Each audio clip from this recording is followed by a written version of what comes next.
So all sorts of dramas upon dramas. Car 55, the second Brockmobile comes in, the car that runs the Quicks food store colours. Dunstan Harrington, they've been in the top 10 all day. It's like Troy climbing back in. 55 was 10th when they pulled in. Now these guys put in a great show at the 500 a few weeks ago. Ran very strongly. They had an engine problem toward the end and managed to limp across the line, but for most of the race they were running with the leaders. They were showing impressive pace, and here we have a pad change taking place. So Steve Harrington giving Troy a bit of a report on how the car feels. 05 maybe out of the action, but this one, he just squeezed out of the top 10 now. He's had his stop, and certainly well within striking distance. Now AJ is in the pits. Now there is someone who's physically spent. Down to you, Gricey. Thanks, mate. Alan, you certainly looked the part. We knew you were going to look like that with the getting out with the car with the flu. I saw the rear right tyre come off the car, though. It's looked a bit distressed. Did it feel okay? Yeah, it was. It was going away, and I needed that like a hole in the head, because I'm not a well man, I can tell you. I mean, I hate to sound like Nigel, but I really am not well. I'm not well, Alan.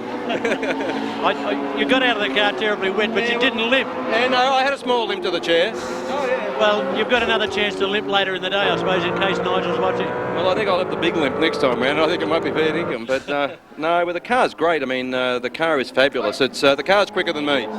What about the track? How's that standing up, mate? Yeah, not too bad. There's a little bit of oil around, a little bit of debris where I think the other Dick Johnson car hit the wall, but not too bad. Otherwise, traffic's pretty good and everything's going according to plan so far. Everybody's looking after tyres, and some of them have changed tyre compounds on the rear, particularly the rear right. Do you plan to change a compound on the rear? No, actually, we changed the compound on the front, and it was very, very good, and I think the back was starting to go away, which was making me be a little bit gentle with the throttle, so we're learning. Maybe a little bit of extra weight that you're carrying over, Glenn. Maybe that just makes the car a bit looser, do you think? Well, I'm trying, mate. Bloody hell, I've lost a bit. Thanks, Alan. Oh, terrific, Gracie. You're going and insult my mate AJ about his weight. Oh, let's check them out for you. The full grid. So if you're looking where your favourite car and driver combo is running, check this out. Race lead held by Scaife and Richards on lap 69. 5.66 seconds back to Larry Perkins. Then back to Mazera and Percy in third place. Gardner and Jones still running in fourth. Brabham and Olofsson are fifth. In sixth, it's Longhurst and Soper. They're making the climb. Seventh, Seaton and Jones. Eighth, Crompton and Gibbs. Ninth, Johnson and Bauer. And 10, Dunstan and Harrington.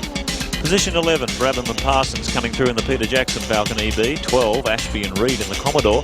In position 13, Pearson and Stewart in the Product VP. Position 14, car 12, Jones and Crick in the Ampol machine. And in position 15, car 14, Johnson and Wall. Position 16, the two Donahers in the Mokapan Coffee entry. Out of 17, car 47, Trimboli and Harris. Out of 18, car 22, English and Yulden. Out of position 19, car 23, the second of the Diet Coke BMWs.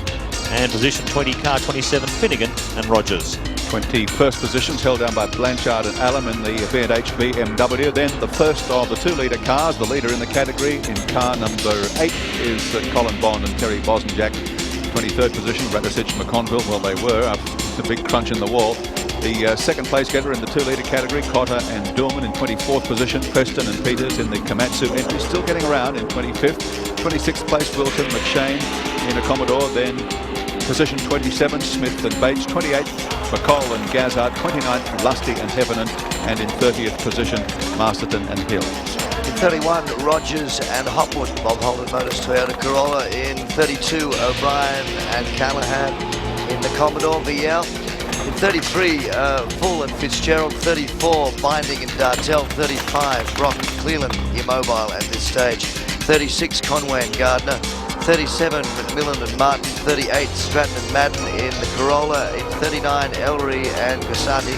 And in 40, Medecki and O'Brien in the Synovus Falcon. Out of action almost, Golson and Golson in 41st, 42nd Matthews and Mulhill, Wilmington and Payton behind the wall. The rest are incidental at this stage, as you saw car number 35 come in for its pit stop. The Grace race continues at Mount Panorama Bathurst. We'll be back in a moment.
Lee's 1000 of 93 continues at Mount Panorama, lap 71 of 161. If you thought this race was over, think again.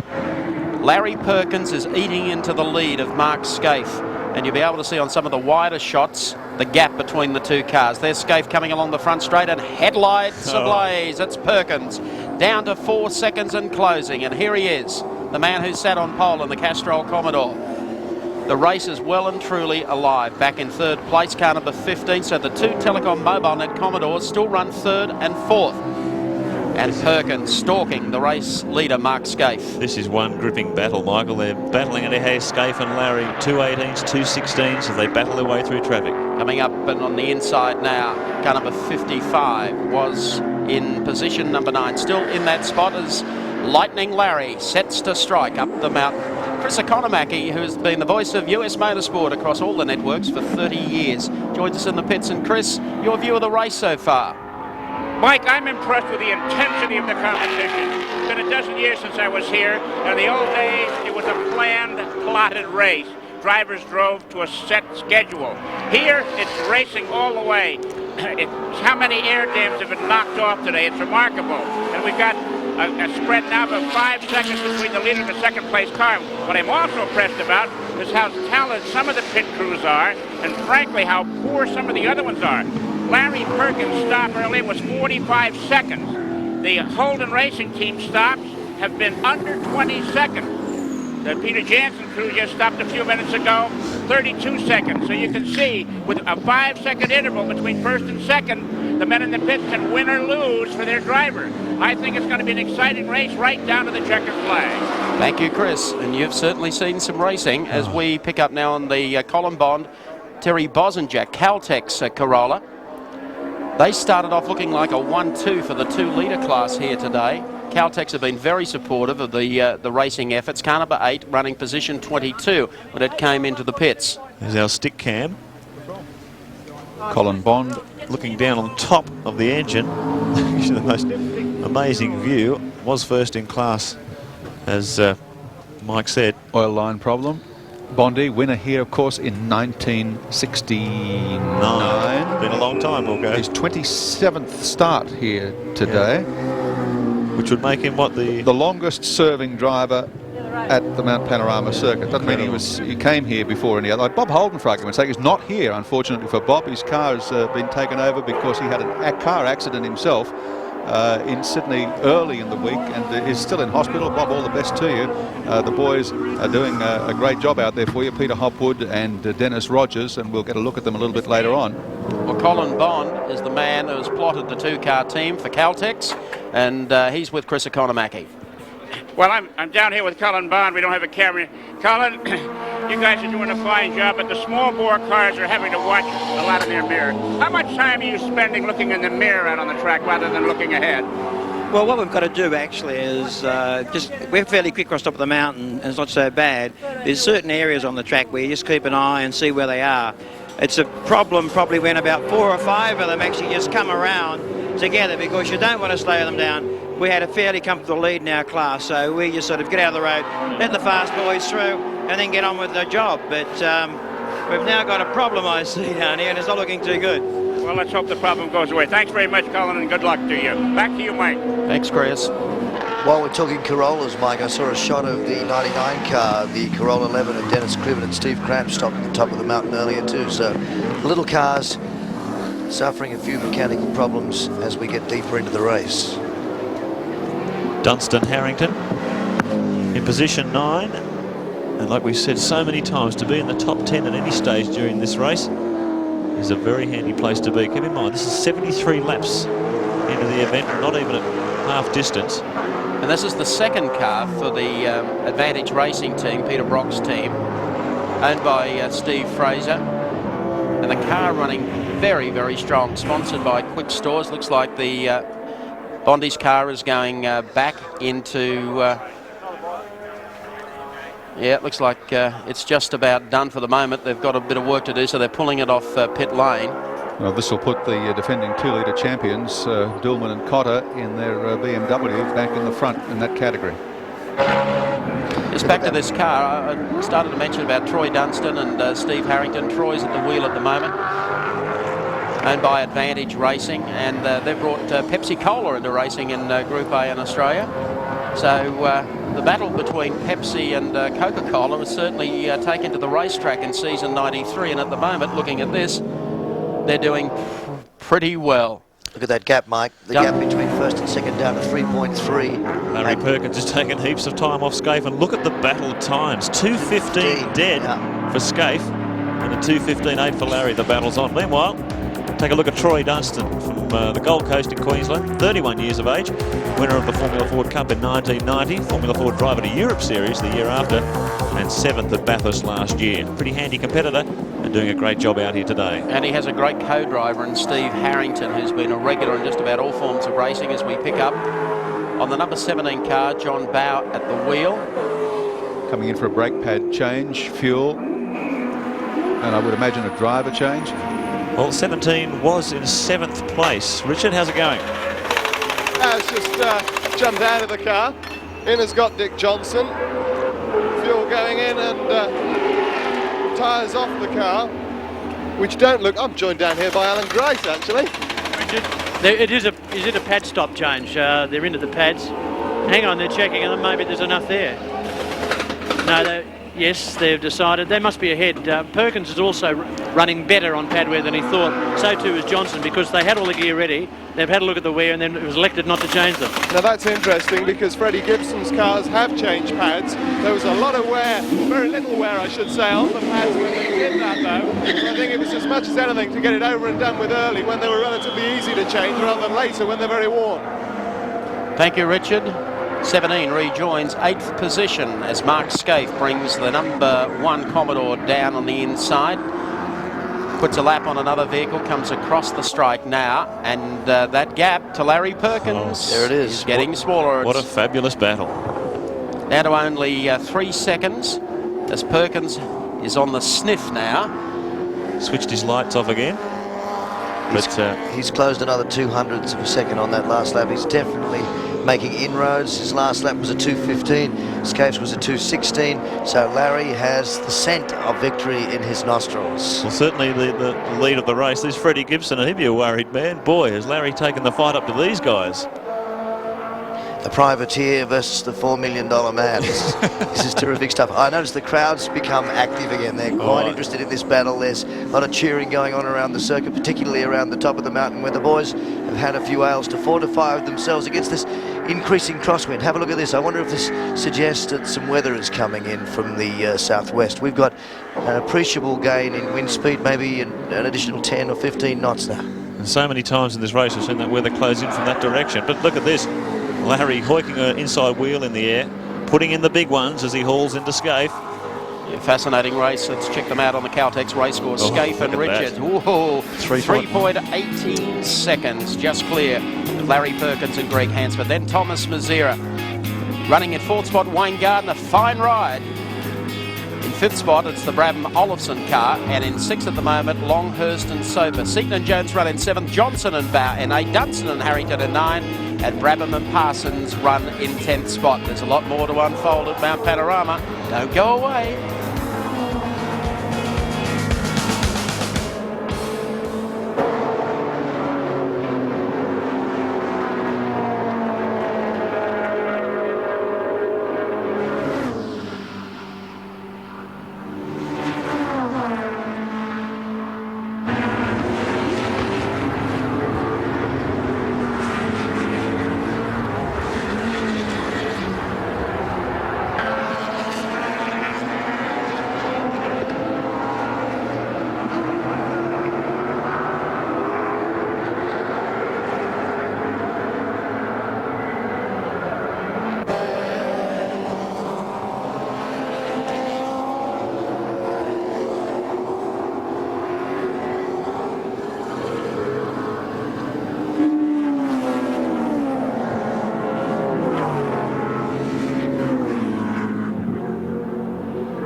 Panorama Bathurst. The Tui's 93, laps 76 of 161, 2 hours 57, 58 minutes into the great race. The gap between Mark Scaife and Larry Perkins is shrinking. It's now down to 2 seconds and even less as they came across the line. The crowd along pit straight know it too. The boy from the bush, he's back in town. Larry Perkins, the kid from Cowangie, showing him how to do it. They just went over the strip and the gap is now officially 1.1 seconds. So we have a real contest in our hands, and we should point out that it's only a further 18 seconds back to third place. Thomas Mazzera. So it's a fantastic race, and it's about to become even more exciting as the rain complicates the situation. Well, you can certainly notice on the camera lenses there, Dougie, spots of rain appearing all around the track. Wet tyres being readied in the pits. Yeah, in fact, the 23 car, the Diet Coke BMW, has wets ready to go on right now. The report from the weather station is that Orange, which is our closest town to the west, is reporting drizzly conditions, but at Cowra, heavy rain. And it's all coming this way. And if Mark Scaife's looking in his rear mirror, Larry Perkins is coming his way. He's been catching him hand over fist round here. This is an incredible battle. 2:15s, low 2-minute 15s. We saw them running on full tanks of fuel in race setup in the final session yesterday. They're doing high 15s. Now they've got a lighter load of fuel. This isn't a race. This is a 1,000-kilometre race, folks, and these two are going at it hammer and tongs. Big day for Holden at Mount Panorama.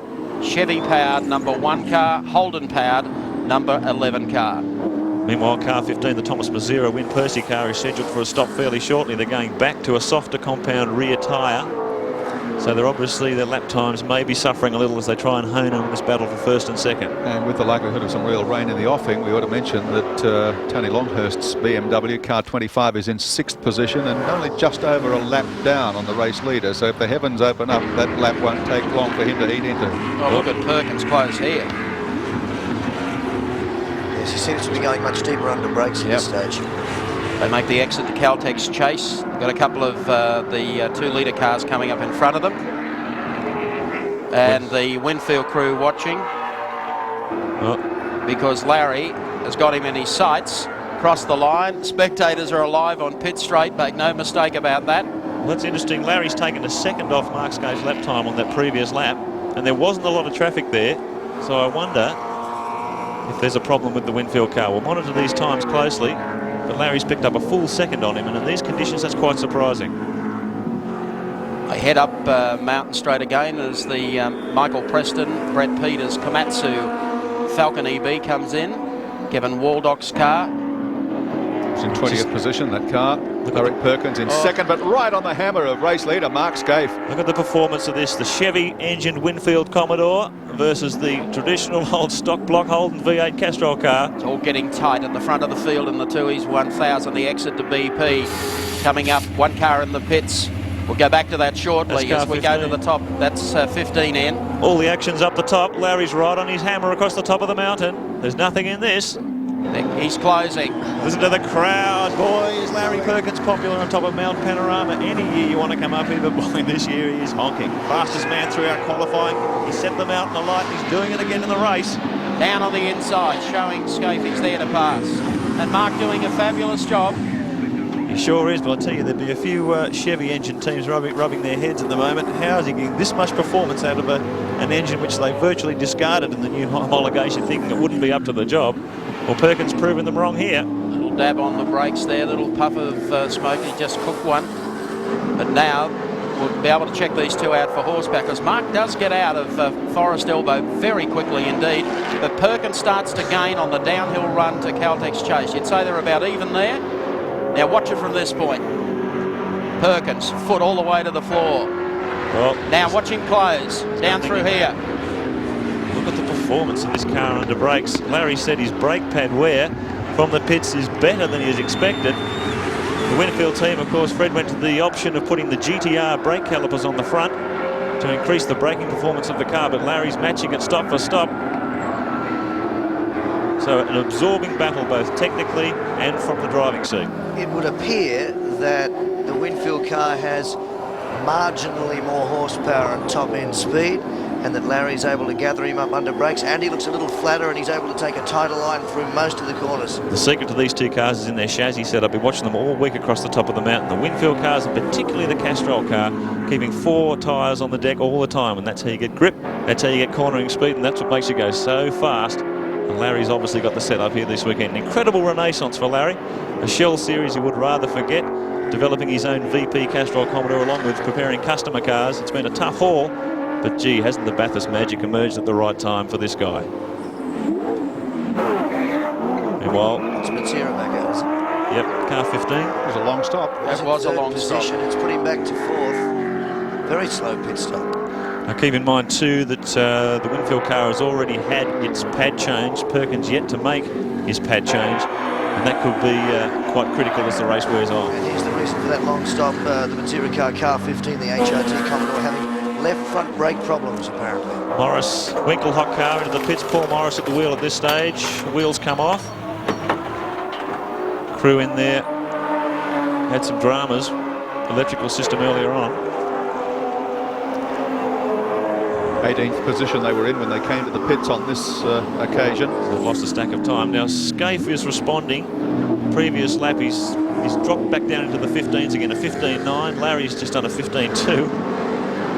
So obviously Scaife quicker on some parts of the circuit than Larry, and the gap has opened a little bit on this time around. 0.4829 to be precise. Not much in this. How close do you like it? 80 laps, almost half distance in the Tooheys 1000 for 1993.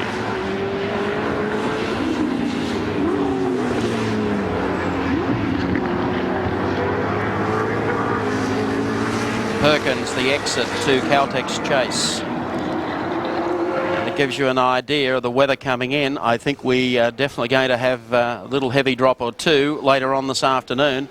Some sprinkles around the circuit at the moment, as we showed you. We know your weather maps too. That red means a lot of rain. Yes. Beware the pink bits. Crowd cheering Larry on as he continues to chip away at this lead of Mark Scaife. There is the rain. It's just off Mount Panorama and closing almost like a repeat of last year. Remarkable, and should be so similar. So Orange is just getting the drizzle, which is probably the front of the storm, while Cowra is coming along behind it with the full-on rain spells. Car 16 is scheduled to pit fairly shortly. They're in 3rd position, of course, and 25, the Longhurst Soper car, is also due for a pit stop. So it's all happening, folks, in the pits and on the track. Still work going on the 23 Bimmer. That misfire obviously persisting. Oh, that was a different view. Our pole cam, which can get in and show you the action without necessarily having a cameraman exposed to the front of the car.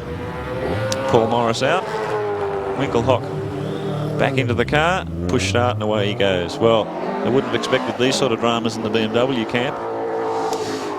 As the leaders, 1st and 2nd position, continue to pick their way through the slower traffic. Perkins has got the wiper going. That's your first indication. The track conditions are going to start to get a little greasy. So the gap about the same. Mark Scaife over Larry Perkins. A fascinating race, the 93 edition of the Tooheys 1000. Sandy, time for an update. Yes, thank you, Mike. And all right. Yes, and after just 3 hours, nothing between the top 2 Commodores. What a duel is unfolding here on the mountain, and with rain forecast and just around the corner, anything can happen over the next couple of hours. It's been happening in the last hour. Car 72, the Stratton Madden Corolla, looking very second-hand as it comes into the pits. Mechanics working frantically, trying to get Peter Brock mobile once again. Drama there. The Shell Falcon 18 hitting the wall, coming off Skyline. Tragic news for the youngster from Melbourne, Cameron McConville, having his first drive and hitting the wall. BMW having their problems, and the Wilmington Pate Watkinson car being pushed into pit lane. That's car 41.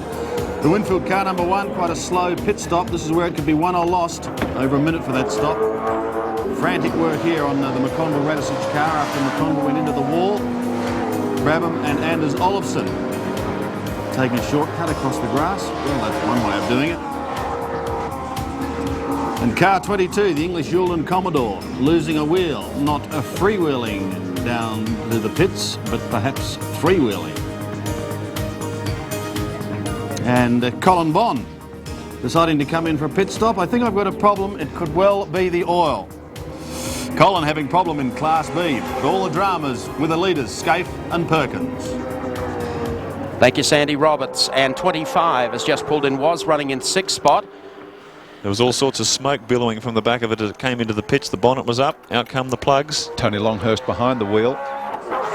Been drama upon drama for the BMW squad.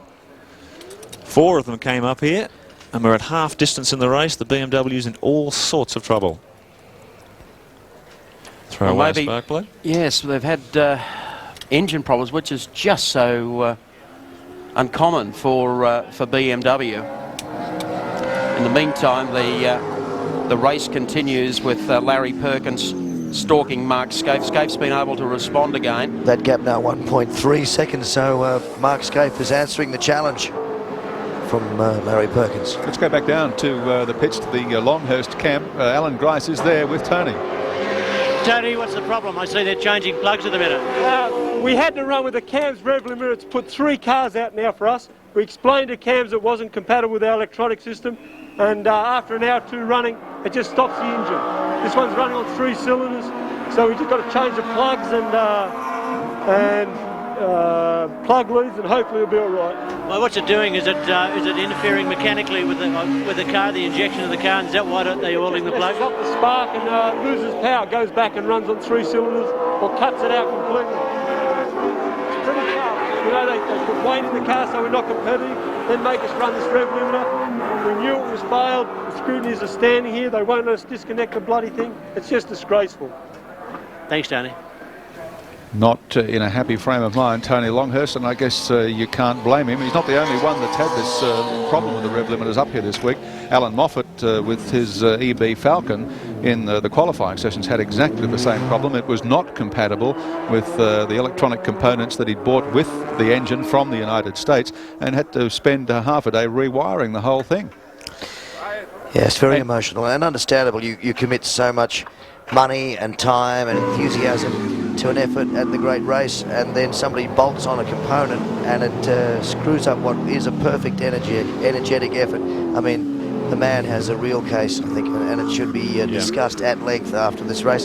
Half race distance now, and it's interesting to see that gap has blown out now to 2.5 seconds. We have a 2.5 second gap from Scaife back to Larry Perkins. That's the number 10 car that you can see there, the second of the Peter Jackson entries, the 35 car of Jeff Brabham and David Parsons. Surprise, surprise, they just crept into the top 10.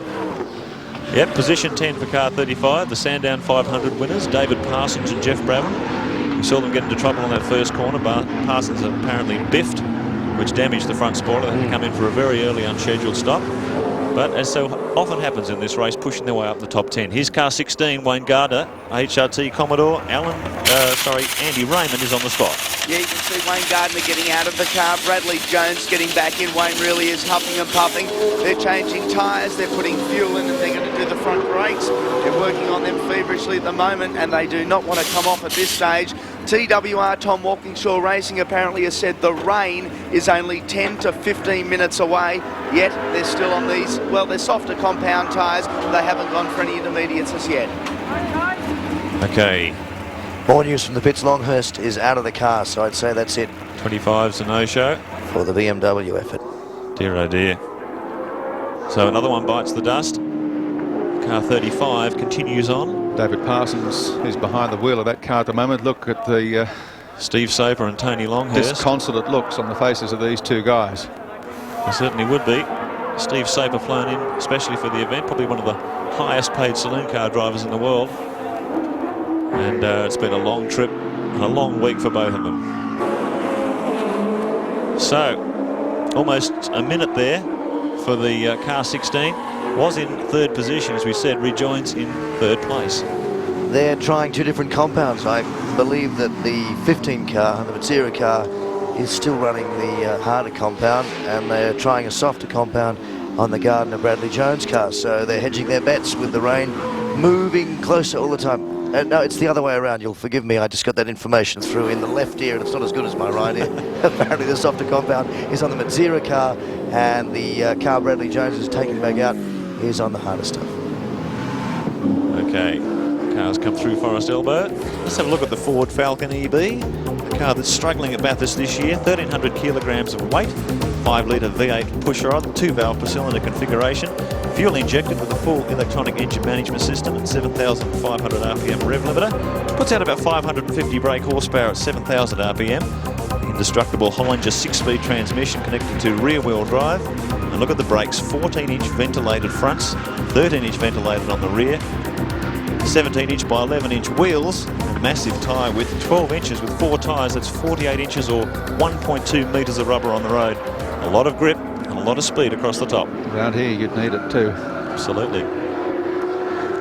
So pushed away. Sad sight for Frank Gardner up there at 12 years BMW has been trying to win this motor race. They came here in 1981 with the BMW 635, and each year they've come quite close on occasions, but never quite cracked it. Sidelined by a rev limiter incompatible with the BMW's electrics. Car 3 on screen is the Lansvale Smash Repairs Dulux Autocolour Commodore. Trevor Ashby, Steve Reed, they're in 11th position. Lots of horsepower. New car, haven't had enough time really. They were not complaining last night, but telling me last night that it is a handful because they haven't had really time to gauge the best suspension and spring rates for the car. They're not complaining about the horsepower. It goes like all get out, but it's a handful to keep on the road at times. But they're out there doing a job and doing it very well, as they always. Hang on a moment. Hang on a minute. Hang on a moment. They're not doing a job at the moment. No. Oh, they've lost the power altogether. Here, I mean, giving the engine a big rap, and it looks as though it's just died underneath them. Kaput shuffled off this Morgan coil. No That's more. a great shame for the Sydney privateers. A brand new car, this built specially for Bathurst. New Wayne Smith Chevy engine up front. Obviously a beautifully turned out motor car. And they're out of the race, well and truly. McCole Gazzard, car 4, the second of the GIO cars, comes in for another stop. And Andy Raymond's down with these guys too. Andy? Yep, just race down the pit end. You can bet wherever the pit stop's going to be, you're at the other end of the pits as Team Winfield prepares to send one of their cars in. I haven't had the chance as yet to discuss what's wrong with the GIO car 4, but I tell you what, you don't need to be a genius to figure out it hasn't been a good day for this vehicle. No, they've been in trouble all day. Car still sitting in the pit lane. It just shows how tough this race. Car 4 was in 25th position. Rejoins the track, and he would have lost a few positions in there. Just keeping an eye on the split times at the front of the field too, and Mark Scaife has broken away by nearly 5 seconds again from Larry Perkins after that exciting little tussle there of 5 or 6 laps ago. And Scaife has just turned in a time of 2:14. 2:14, which is remarkably quick for this stage of the race. Larry's still hanging around at 2:17s. Hard man to budge is Mark Scaife. When he puts his mind to it, he continues to lead. The 2 is 1,000 after 84 laps, 5 seconds nearly ahead of Larry Perkins in the Castrol Commodore. Then Gardner and Jones in the Telecom Mobile Net entry. Braverman Olofsson, the second Winfield car, hold down 4th spot. Mazzira Percy, the second Telecom car, in 5th place. 6th is Seaton and Jones in the leading car for the Peter Jackson team. Johnson and Bauer, the Shell leaders, still in there. Dunstan and Harrington, they've been there all day, now up to 8th position in the quick Pepsi Commodore. Braverman Parsons, the second Peter Jackson entry, is in 9th spot. Ashby and Reed were 10th. We've just seen them expire at the top of the mountain. We haven't expired. We'll be back in a moment.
back at Mount Panorama, and race leader Mark Skate, the number 1 car.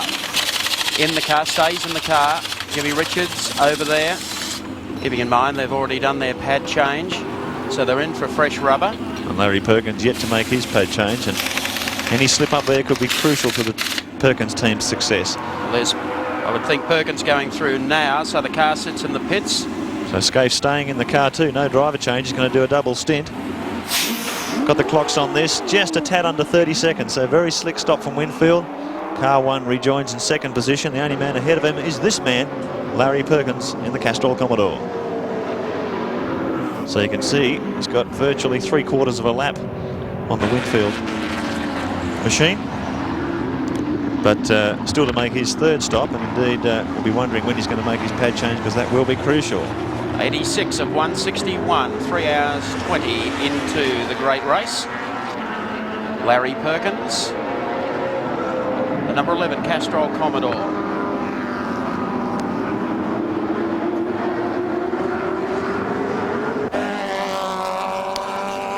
Perkins comes across the line. Johnson Falcon is back behind, and Bob Pearson's Product Commodore.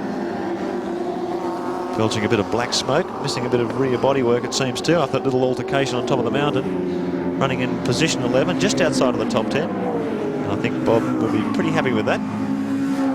Larry Perkins built car, and Larry Perkins built engine.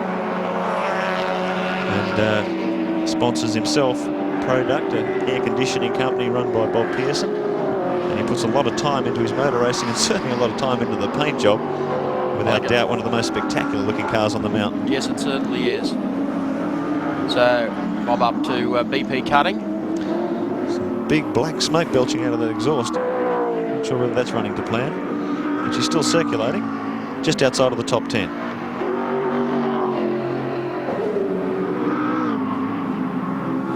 Partnered by Bruce Stewart, a seasoned Bathurst campaigner.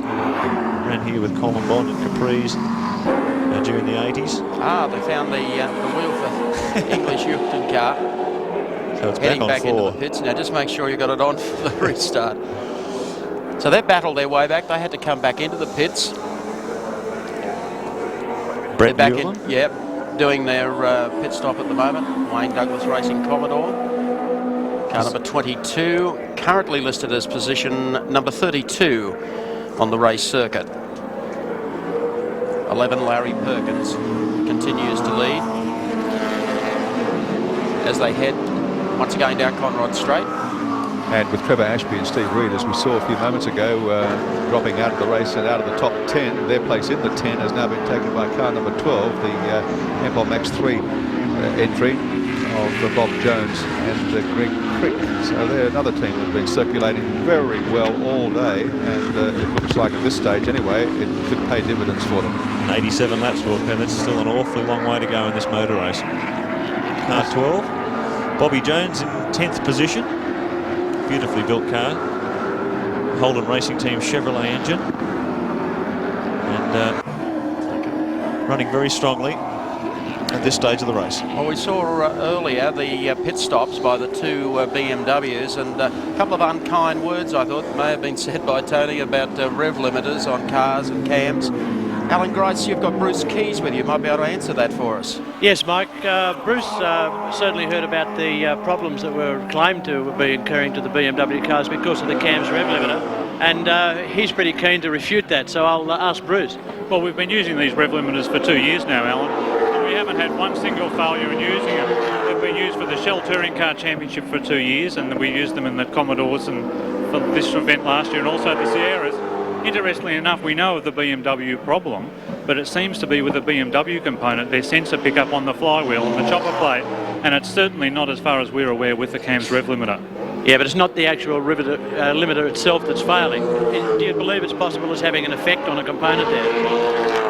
It could be that it's having an effect, but our electronics man that made them refutes that. He doesn't believe that that's the case, and there doesn't seem to be any electronic feedback at all to the limiter, or to the from the limiter back to the chopper plate. I guess also your point about them running that particular limiter for 2 years in the same sort of cars should have shown up any problem then. Absolutely no problems in the Shell Touring Car Championship or in the Tooheys 1000 last year. There, Mike. That's the latest on the limiters. I guess that's cleared it. Alan, do you have any theories on why the BMW might have retired? Because we saw it coming into the pits with a lot of smoke billowing from the back of it. There's a lot of smoke billowing out of the back of it, and that normally it hasn't got anything to do with electronics. It can, because electronics can make an engine run lean and cause oil to blow out. But that it doesn't look like that to me, to be quite frank. Thank you, Alan. The Golson and Golson, number 45, BMW 635. Graham and Ray driving today. Tanya missing. It was going to be a rather unique day for the team with Dad, his son, and the daughter. But Tanya was probably expecting a little too much to bring her to Mount Panorama. You know that Ray Golson's got the best finishing record of any driver here at Mount Panorama. He's finished every race that he's started here. He's had infinitely more problems today than they normally have. Normally they're a trouble-free entry, but quite a few hassles today. There's Dickie Johnson with some spots of rain on the windscreen. I've just had to walk around the compound. It's drizzling lightly at the bottom of the mountain. Rain is hitting Mount Panorama as Dick heads up the hill once again. Shell Falcon sounding strong, and certainly the fabulous telemetry readout which we've been getting all day shows it is. Well, Cole Higgins Motorsport came up with the telemetry and be able to patch it into our computers, and to Cole Higgins Motorsport and all the boys, our thanks and Dunlop's thanks, because it is riveting stuff.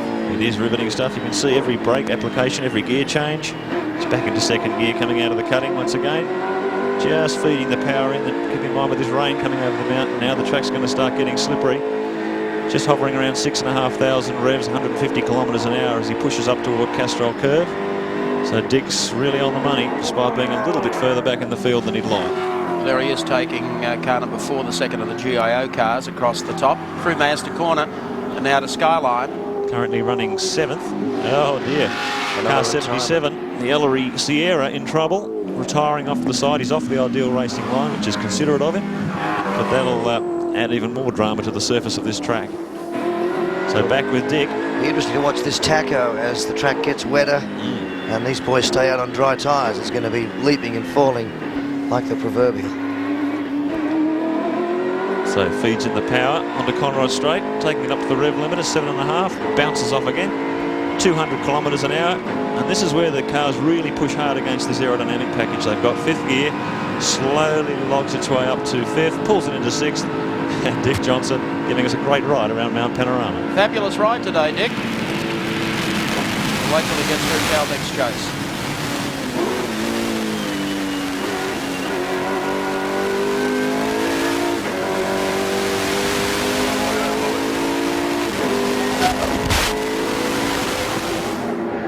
Might leave that for a second. Follow Dick outside, 17. As Mark remarked just a second ago, back up to 7th on the road. Order unchanged. And doing 2:17s at this stage, Michael, so he's still well and truly on the pace. Yeah, he sure is. Notice the leader, Larry Perkins, is doing 16.5s, and so is Mark Scaife. Keep in mind, Mark Scaife's doing a double stint in the car, so Richards didn't step in, so Scaife still logging around 16.5, so Perkins and Scaife level pegging it at this stage at the front of the field. Dick on his way up the mountain. Dick, can you read us? Yeah, I sure can, Mike.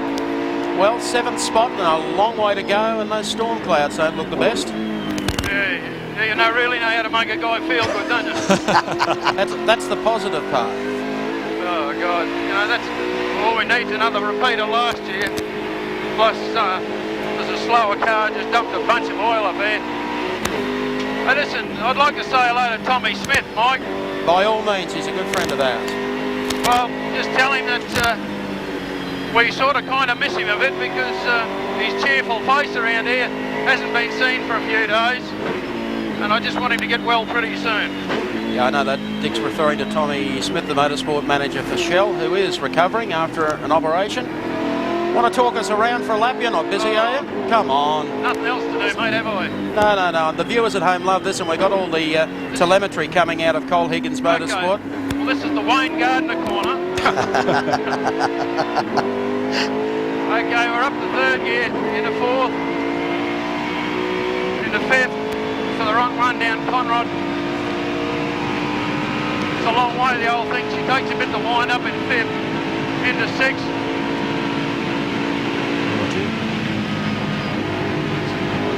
And just have a look at these slow cars, mate. They haven't been, in general, not too bad. Some of them are okay and some of them aren't.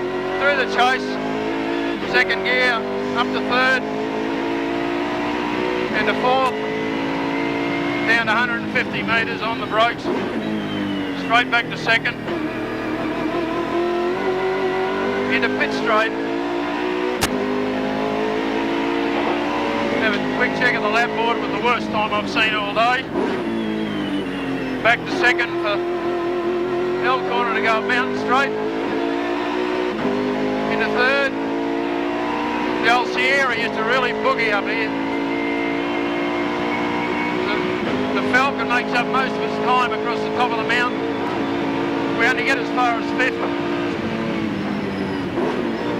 Straight back to 3rd for the right-hander through Repco. Sorry about your camera. Back to 2nd for the cutting. Out to the wall. Over the hump. Up to 3rd. Round under the hill. The tourist bridge. The best part of the racetrack. The fans Round love you. through. The fans love you up there, son. Yeah. Oh, well, we'll give them a bit of a wave, you know. This is where the oil is. Like, it's lovely around here. It's like a butcher's block. Dick, thanks a million for that on behalf of all our viewers. Not a worry, Mike. Catch you a bit later, son. Thanks, pal. Larry Perkins, car number 11, continues to lead. 2nd spot held by the Scaife Richards car. They've still to complete that lap, so they're not 1 lap up. Gardner and Jones run in 3rd, Mazzara and Percy in 4th spot, and Brabham and Olofsson are in 5th. In 6th spot, Seaton and Jones still clawing their way back. Dickie Johnson and John Bow run 7th in car number 17. Troy Dunstan, Steve Harrington run in 8th. 9th is Brabham and Parsons in the Peter Jackson Falcon. 10th is the Jones and Crick Ampol Max 3 Commodore. It's all tightening up at the front. Don't go away.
92 laps have been completed for the race leaders in the Tui's 1000. 92 out of 161. Race time 3 hours 35 minutes. Coming up that way very shortly. That's 92 laps for the leaders, but 78 laps for this car, the leader in the 2-litre category at the present time, and in 24th position outright. John Cotter and Peter Dulman. Peter Dulman at the wheel at the present time, the defending champions in this category from last year. The car has had a lot of wear and tear. I think in all told, in their hands and those of others, it's been to Mount Panorama now 7 straight years. Slightly second hand, but still first in class at this stage of the race. You can't do much better than that. Well, Peter Dillman did so well in the Shell Australian Touring Car Championship this year, winning the 2-litre segment of that. It went right down to the last race with the Caltex Toyota Corolla team. And he campaigned just about every round of the championship right across Australia. And tremendous to see him having a good run here in class today. Victory's not assured for him because it's a very close go between he and car number 6, the second Caltex entry, with John Smith at the wheel of that with Neil Bates. And they've been swapping positions, in fact, ever since Colin Bond retired with the big oil losses we saw in the pits some 40 minutes ago. So Peter Dillman, John Cotter running strongly. Very nicely turned out car. They almost didn't come to Bathurst, you know. It was only in the last couple of weeks they decided to get here. They had what they thought was a substantial sponsorship deal lined up. It fell through, and then a number of their minor sponsors clubbed together, put in some money. The BMW Club of Australia passed a hat round, raised some money as well to get them here. So they came on a shoestring. They bought 2 cars, a test car and this one, and they're out there, and well, they could walk off with the 2-litre trophy again. Yeah, he's doing a great job. As you said, Wilco, these cars quite elderly when you think about how old they are. Let's look at the Caltex race score, which gives you the position of the lead too. Yeah, Smith and Bates and the Caltex team Corolla Seeker in the lead now. Cotter and Dorman in second. Rogers and Hopwood in third position. In fourth, Steve Masterson and Hills in the Little Sierra. And in fifth, car 79 Conway and Gardner in one of the little Toyota Corolla. So you can see the gaps there. 8 laps, as you can see, between the 5th runner and the... He's losing fluid from the tail of the car, the right-hand side rear. Fuel. So he comes across the top as we join the Oscar Champ of Australia, triple champion, carrying our DuPont car paints race cam, and that's young Bradley Jones. How goes it, Bradley? Gee, that thing's noisy you're driving. Oh, it's not too bad. How's it going for you, Brad? You've been playing around with tyres throughout the day.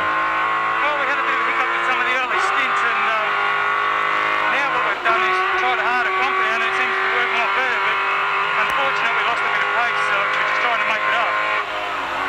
Brad, you're only getting 20 laps out of those softer tyres. How much further do you expect to go on this tougher compound? Well, you know, we set our bed now, we have to lane it. We're just doing the stops as we have to, Ducky. It's not so much that we go further, it's that it's much nicer to drive and faster.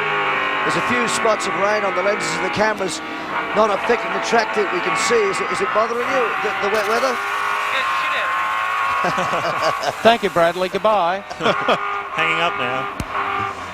He cut his telecom mobile net off. So at the moment, the number 2 car was running 5th. It's in for a pit stop. And let's go down to Richie Hay. Thank you, Mike. Well, Anders Olofsson just jumping back into the car. Keep in mind the fact that when we talk about brake pad stops for Larry Perkins and perhaps 1 or 2 others, this team has already done their brake pad stop. They don't plan another one. So providing everything goes to schedule, a stop should take no longer than around 30 seconds. They're working on the screen, which they had a problem with earlier on. Had to stop, make an extra stop to clean the screen, but out, back into the race goes the car with no apparent problems, as behind me in comes Larry Perkins. This will be an interesting stop, Richie, because Perkins, we expect the brake pad change as number 2 rejoins the race. Take it away, Alan Grice. Larry's out of the car. I'm just trying to check this rear right tyre. That's the tyre that's been giving trouble to the other teams today. And looking at it, yeah, it's still fine. So Larry's got a good combination in his car and his tyres, obviously. Now, the big trick is they are going to change the pads right now. There was some discussion about that, but the pads are out already, and looking at them, there's no question they needed to be changed. But this set of pads should get him through to the end. They're going in. It's a good stop. It's a good stop. I haven't got a clock on it, but I think that we've got the clocks on it upstairs, guys. He's just gone 40 seconds. Well, it'll be around 50, but that's a good stop with the pad change, and he's out. 50 seconds there for driver change, pad change, and fuel. 11 rejoins in second position. So, as far as brake pad wear is concerned, that's out of the equation for the rest of the day. And considering a wheel change for them means 5 nuts, they haven't got the single hub. Sure. Perkins a big fan of the 5-stud hubs instead of the single nut. He always likes to know that he's got 5 securing points rather than 1, and he's always stuck with them on all the holes that he's ever prepared to run up here. And just harking back to the 2-litre category, some heartening news there for the ailing Bob Holden. His entry, the number 13 car, has now snuck into 3rd place in that category, being driven by Dennis Rogers and Peter Hopwood. Hopwood only got into the car last night. David Sala was scheduled to drive it, but an illness in the family forced him to leave the circuit last night, and Hopwood was a late replacement. Oh, that's good to see. At least they were able to get to the starting line. Well, LP is out of the car, Greg Hansford is in, and Alan Grice, the Honourable Member for Broadwater, is now with Larry Perkins. Larry, that looks nice and cool, but you need it. It's hot out there. It's not even a hot day. You've obviously picked a good combination with the balance of your car and the tyre that you're running. There's been a lot of trouble in the pits with rear tyres, rear rights. But I've been looking at the tyres coming off your car. You obviously, the combination of your car setup and the tyre is working well today. That's right. We've worked real hard since Wednesday to get a race balance. Even though we were going for pole, we didn't lose sight of the race balance we had to have. It was beautifully balanced. That session there, I went a bit harder than the first session. I used full revs. Now we've got new brake pads. They'll go through to the end. I'm going to use full brakes my next session, and hopefully we can reel in the deficit we've got. Larry, tell us, while we're looking at you running around with Scaife, as you have many times today, you can pull up to him and then he'll go away, and then you can pass him and then he can pull away and you can pull him back. What is it, ducks and drakes out there, or are the tyres coming and going? What's the difference in the way that the cars are moving together and apart on the track? Well, it's really traffic, actually. Sometimes he gets to run and sometimes I get to run, but then sometimes I get a bit wound up and get into the low 15s for a while. But, you know, then I got to back because it's pretty hard work there. And really, we're both running our own race, but sort of keeping a very careful eye on each other. And, you know, it's unbelievably evenly matched. You the cat or the mouse? Well, I know I'm doing what I want to do, and I'm not sure whether he's looking in his mirror or not, but I can say that he's aware of us. Thanks, Larry. Thanks, Alan. Looks like the smile on the face of the tiger to me. Look at the sweat on Harry's face. He has been working absolutely 10 tenths there. Physically spent. Fill himself up with plenty of fluid, get himself topped up for his next stint when Hansford gets out of the car. We saw during that interview the leader of the 2-litre category come in, John Smith, in the number 6 Caltex Corolla for tyre change, fuel stop, and resume the race, still in the lead in that category. 33, you saw the Pearson car coming in, was running in position 12.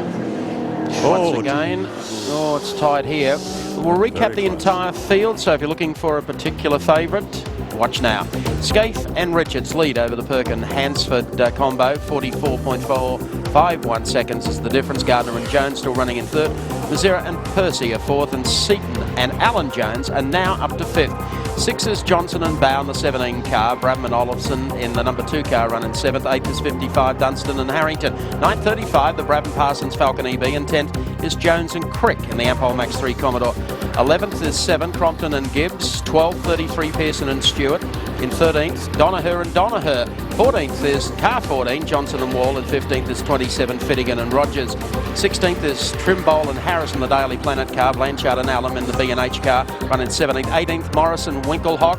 19th, Radisich and McConville. And 20th, Preston and Peters. 21st position, McCall and Gazzard in the Commodore. Then comes the first of the 2-litre cars, Smith and Bates in the Caltex Corolla. 23rd position, Ashby and Reed, although they're limping now. Wilson and McShane likewise in the 24th spot. 25th held down by Dulman and Cotter, running second in the 2-litre category.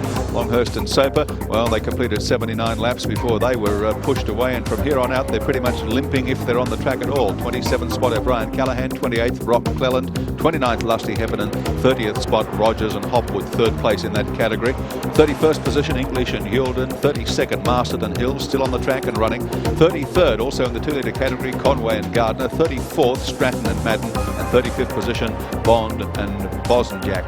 Yeah, they're certainly slipping down now. 77, the Ellery Sierra. 36 out of 37, Full and Fitzgerald. They're in big trouble. Position 38, Binding and Dartell and Little Corolla. Position 39, Car 45, the Golsons and the BMW, in and out of the pits all day. Position 40, Car 49, Macmillan and Martin. Plenty more action to come. Stay in those seats.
Back here at Mount Panorama, real drama, the 17 car of Dick Johnson. The way down from the top of the mountain has clouted the wall.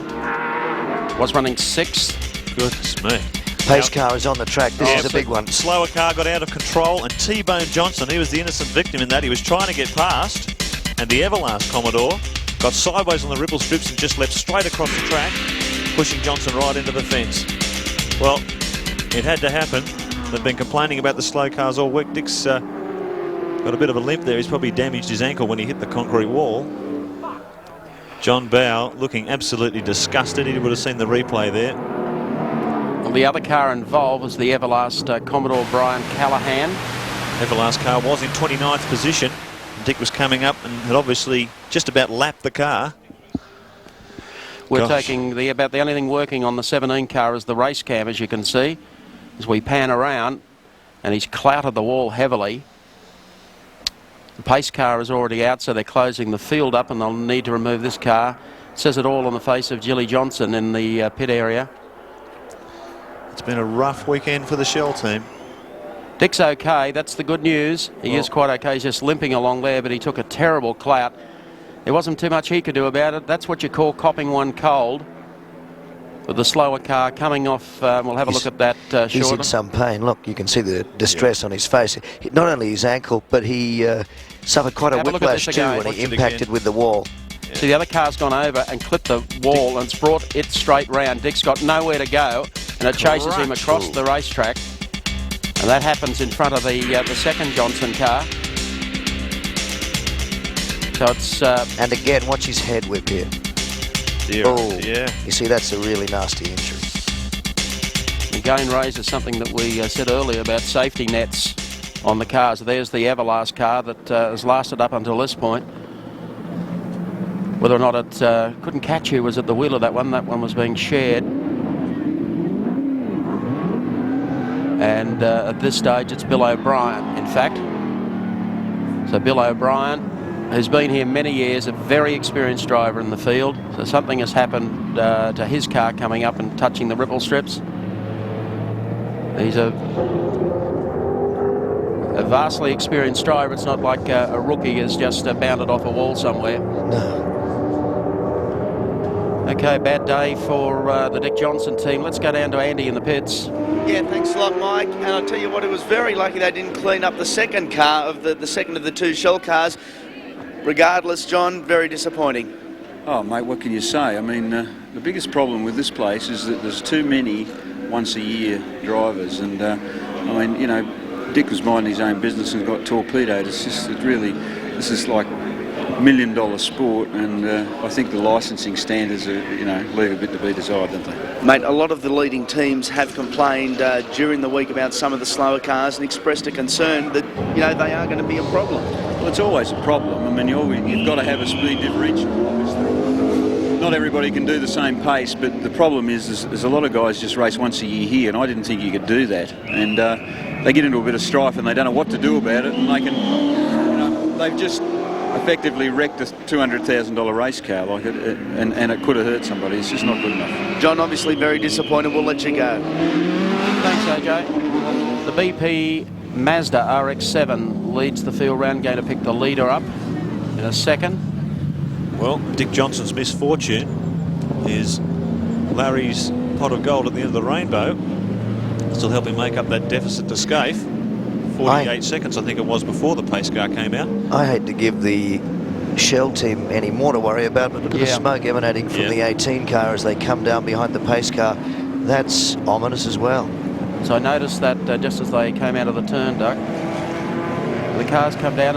We've had a couple of incidents today, but no need to bring the Mazda pace car. And in fact, the car pacing the field round here he's losing something. Yeah, something is there. It's getting more and more terminal as this pace car lap continues. More and more smoke coming from car 18. I think he might be bound for the pits. I was just saying it's ironic the car that leads the field round is the car that in fact has won the 12-hour production car classic here, the Mazda team car. So they got one at least capable of pacing the field here today, and this is the first time that they've required the pace car out on the circuit. Well, there goes our race leader. Let's just see where Greg Hansford is sitting in this lineup. I caught him. He's probably back about 12 cars. Okay. You notice him back. The product car is there as well. Neil Crompton carries the GIO race cam. G'day, mate. Hi, how you going, mate? Not bad. You're up to 10th. This is going to close it up a bit. Yeah, well, I just got on with it then and blazed as best I could.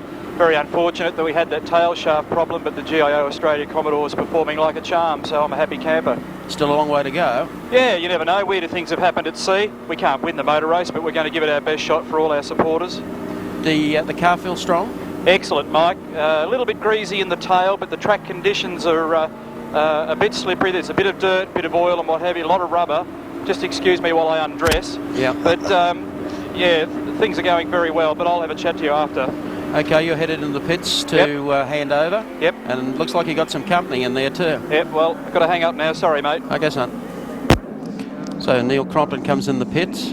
Bob Pearson is in. Looks like the 16 car is also in the pits at the moment. A lot of the leading contenders taking advantage of this pace car situation. They're going to get their final preparations for assault on the latter third of the race. Crompton comes in, and as the cars come past us on pitch straight, Greg Hansford in Larry's car, about 150, 200 metres behind Scaife. So that couldn't have fallen into his lap at a better time. He's 9 spots back behind the leader on the queue when the pace car pulls out, so he's closer than he was before. That's fallen. There was a gap of about 48 seconds before this yeah. incident. It's a lot closer than 48 now. I tell you, when your luck's running with you at this place, it really runs with you. Larry couldn't be happier about that situation. So the 35 car is in. The order still unchanged, with Mark Scaife leading from Greg Hansford. As they came across the line, the electronic scorer, the Dorian system, the split 6 seconds. 6 seconds, yeah. On the behind the pace car. Then it's car number 16 that was running in 3rd spot, 15 in 4th, and Glenn Seaton to 5th. Behind them, the second of the Freddie Gibson Motorsport cars, number 2, Brabham and Olofsson. The Quicks Stores car is now up to 7th. Brabham in the second of the PJ cars moves to 8th. Dick Johnson goes out, was running in 9th. And car number 12 was running in 10th spot. Good old Brocky flashing the Triple M logo for all the world to see. Can you hear us, Brocky? Sounds like Mulray.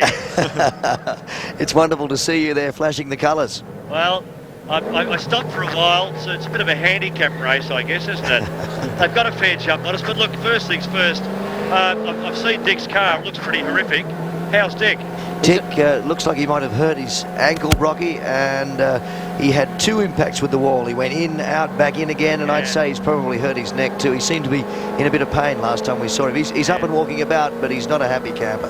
Yeah, I'm coming up there now. Look at the angle of the skid marks where it went in. Look at tangled up with the VL. I guess you guys have got it on replay anyway, but gee whiz, it hit hard, very, very hard.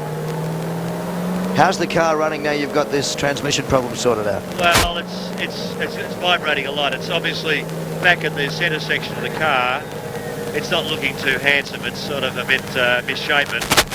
And I'm just looking around here for Dick. I can't see him anywhere. I guess he's maybe back at the ranch. They put him in an ambulance, I think. Okay, well, the car's looking pretty second-hand. But anyway, the problem I've got really is that it's now jumping out of second gear very badly, caused by the vibration. So second gear's a pretty important gear around here. Oh, it doesn't matter anyway. Let's get down and have some fun. There's no doubt about you, Brocky. This weather looks pretty ominous. We've had sprinkles of rain virtually from the outset, but it hasn't come down. We're hoping we don't have a repeat of last year's appalling downfall. Well, I know, it was just a joke last year. We all prayed to get the race over and done with, but there's such a good scrap going on between Larry and Scaife and Richo that, and now that the pace car's out, of course, Larry will be back within, well, I suppose... 6 seconds. 6 seconds, but, well, once the race starts, he's got a few slower cars there, but it's going to be close, isn't it? Mm-hmm. So you're out for a tour, looking after your sponsors and the fans who come here to see Brocky more than any other driver, I think it's fair to say. And look, I was just waving out to a cardboard cutout of myself back there too. Actually, I waved back, do you know that? I waved back. Careful, they'll declare you shortly, waving to yourself. I know, it's hopeless, isn't it? Thanks for your time, mate. Enjoy yourself, won't you? I will enjoy myself. I hope the fans do too. Thanks, Pete. Great guy out there doing it for his sponsors, obviously. Some problems with the car.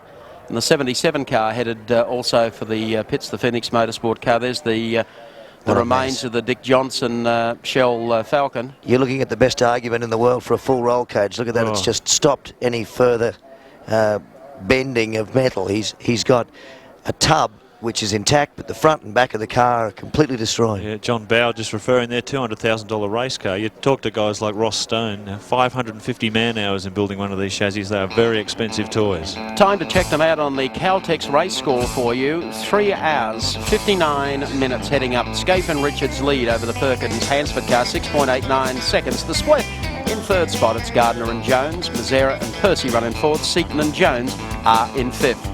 6th spot, it's Brabham and Olofsson. 7th, Dunstan and Harrington. 8th, Brabham and Parsons 9th as Johnson and Bauer. That car is now out, and Jones and Crick now move up one more spot. The great race continues. The pace car will be in very shortly.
And if you've just joined us, what a dramatic hour we've seen unfold on the mountain. How much more rotten luck can Queensland's Dick Johnson take? Let's have a look at some of the highs and lows of the past hour, because there's been plenty of action. Car 25, it's the end of the Tony Longhurst Soper BMW.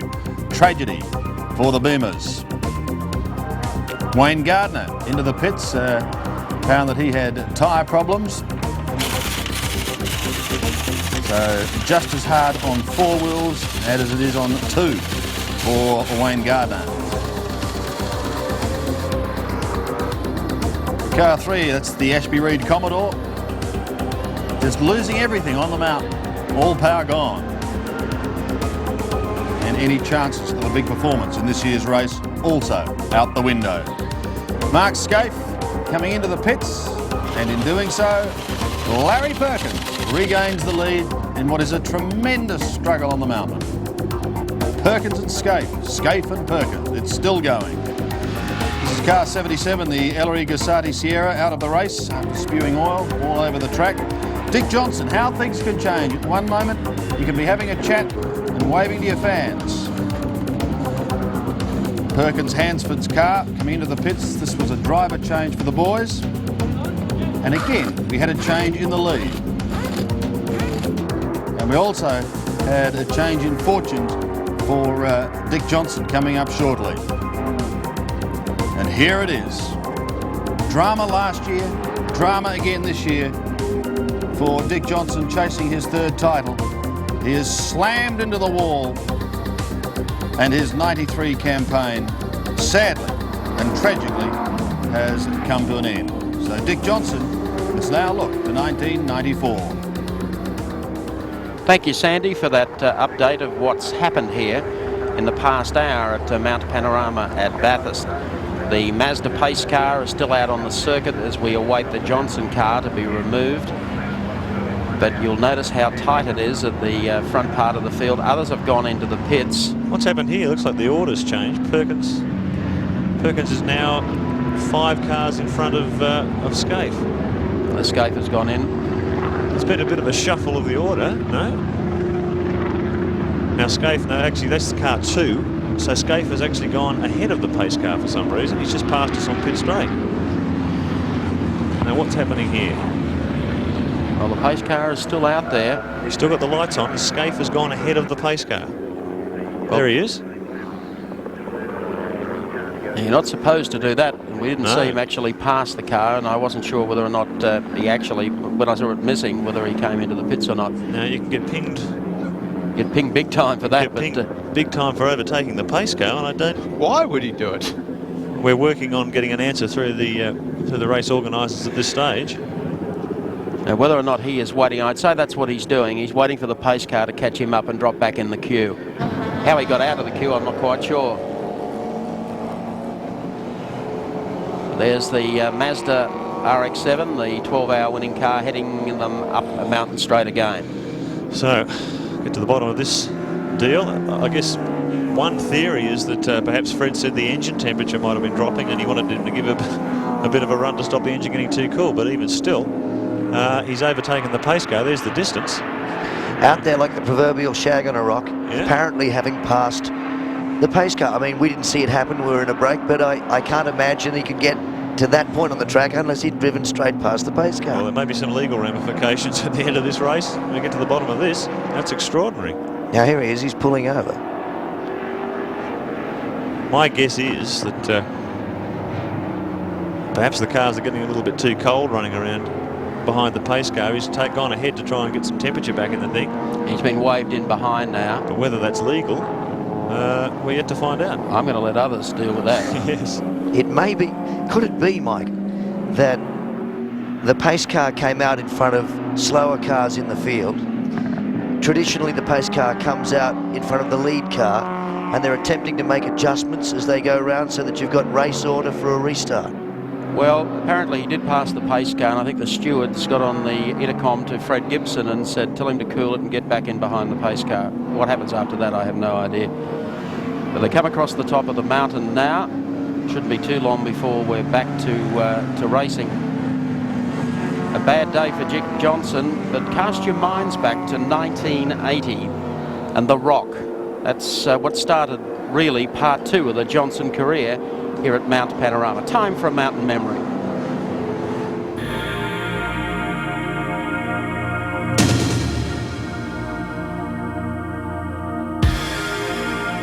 (1980). Australia was both horrified and fascinated by the mysterious disappearance of baby Azaria Chamberlain from a tent near Ayers Rock. And the world's biggest democracy installed as its president a former Hollywood movie actor with a predilection for Grecian 2000. At Bathurst, a wayward Rock entered the gallant bid by true blue privateer Dick Johnson to win the great race. A tearful Johnson told Seven's huge audience he wouldn't be returning to Heartbreak Hill, but changed his mind when sympathetic supporters committed a total of $72,000 to the Queenslander for a new car. While rock star Johnson certainly stole the limelight, the race fell to Peter Brock and Jim Richards, doing it nicely for Holden.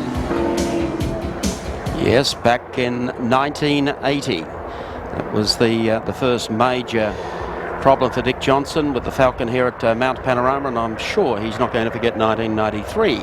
He won't be allowed to. The highlights packages seem to feature Dick every year. We have him charging in the green car off at the top of Conrod Straight. We have him in that terrible and unfortunate rock incident in the True Blue Falcon, and now, of course, we've added to the collection. Word from the stewards is we have about 1.5 laps to go behind the pace car. It has pulled back the gap. Let's check them out again for you on our Caltex race score. Scaife and Richards continue to lead over Perkins and Hansford. Thomas Mazzira, Win Percy run in third. Gardner and Jones are fourth, and Seaton and Alan Jones are fifth. 6th, Brabham and Olafson. Dunstan and Harrington run 7th. 8th, Brabham and Parsons. 9th is Crompton and Gibbs. 10th is Jones and Crick. Don't go away. We'll be back for the restart in just a tick or two.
We're still backed up behind the pace car here at Mount Panorama. 103 laps out of 161 for the great race. 4 hours 12 minutes. We've been about 5.5 laps behind the pace car following the end of Dick Johnson's day at the top of the mountain. We saw just a short time ago, inexplicably, Mark Scaife, we didn't actually see it, Mark Scaife passed the pace car, which is not the ordered thing to do. Apparently, we see it here in replay that we did have on one of our remote cameras. Scaife apparently was under the impression that he'd been waved through by the pace car. Maybe he was waved through by the pace car. We might find out. Perhaps Richard Hay can find out more from Fred Gibson. Thank you, Wilco. Yes, well, Fred, what did happen when Mark Scaife went past the pace car? Well, they had two slower cars in front of him. They didn't pick up the leader, so they waved them past. And in the waving them past, they waved Mark past as well, because they didn't realise what was going on, apparently. So I had to get on the Schenk at the clerk of the course and go up and try and work it out and tell Mark to go back behind the pace car. So thank God it's all sorted out anyway, Richard. Must have made your heart miss a beat for a second, though. Yeah, it's pretty easy to lose a lap in the pace car, and with Larry there right behind, we don't need to lose a lap. It's going to be a good race to the finish now, and hopefully sort of, it's going to be no rain and sort of no more pace cars. Thanks, Fred. Back to racing. Pace car pulls into pit lane, and we're back into it. Car number 1, Freddie Gibson Commodore, and the Castrol Commodore honing in again. Mark Scaife at the wheel of number 1. Co-driver Greg Hansford at the wheel of Larry Perkins Castrol Commodore. And boy, what a bonus. 48 seconds the gap before they brought the pace car out. Now he's right on his hammer once again. At that last stop, Freddie Gibson elected to put Scaife back in the car, and Larry Perkins got out for Hansford.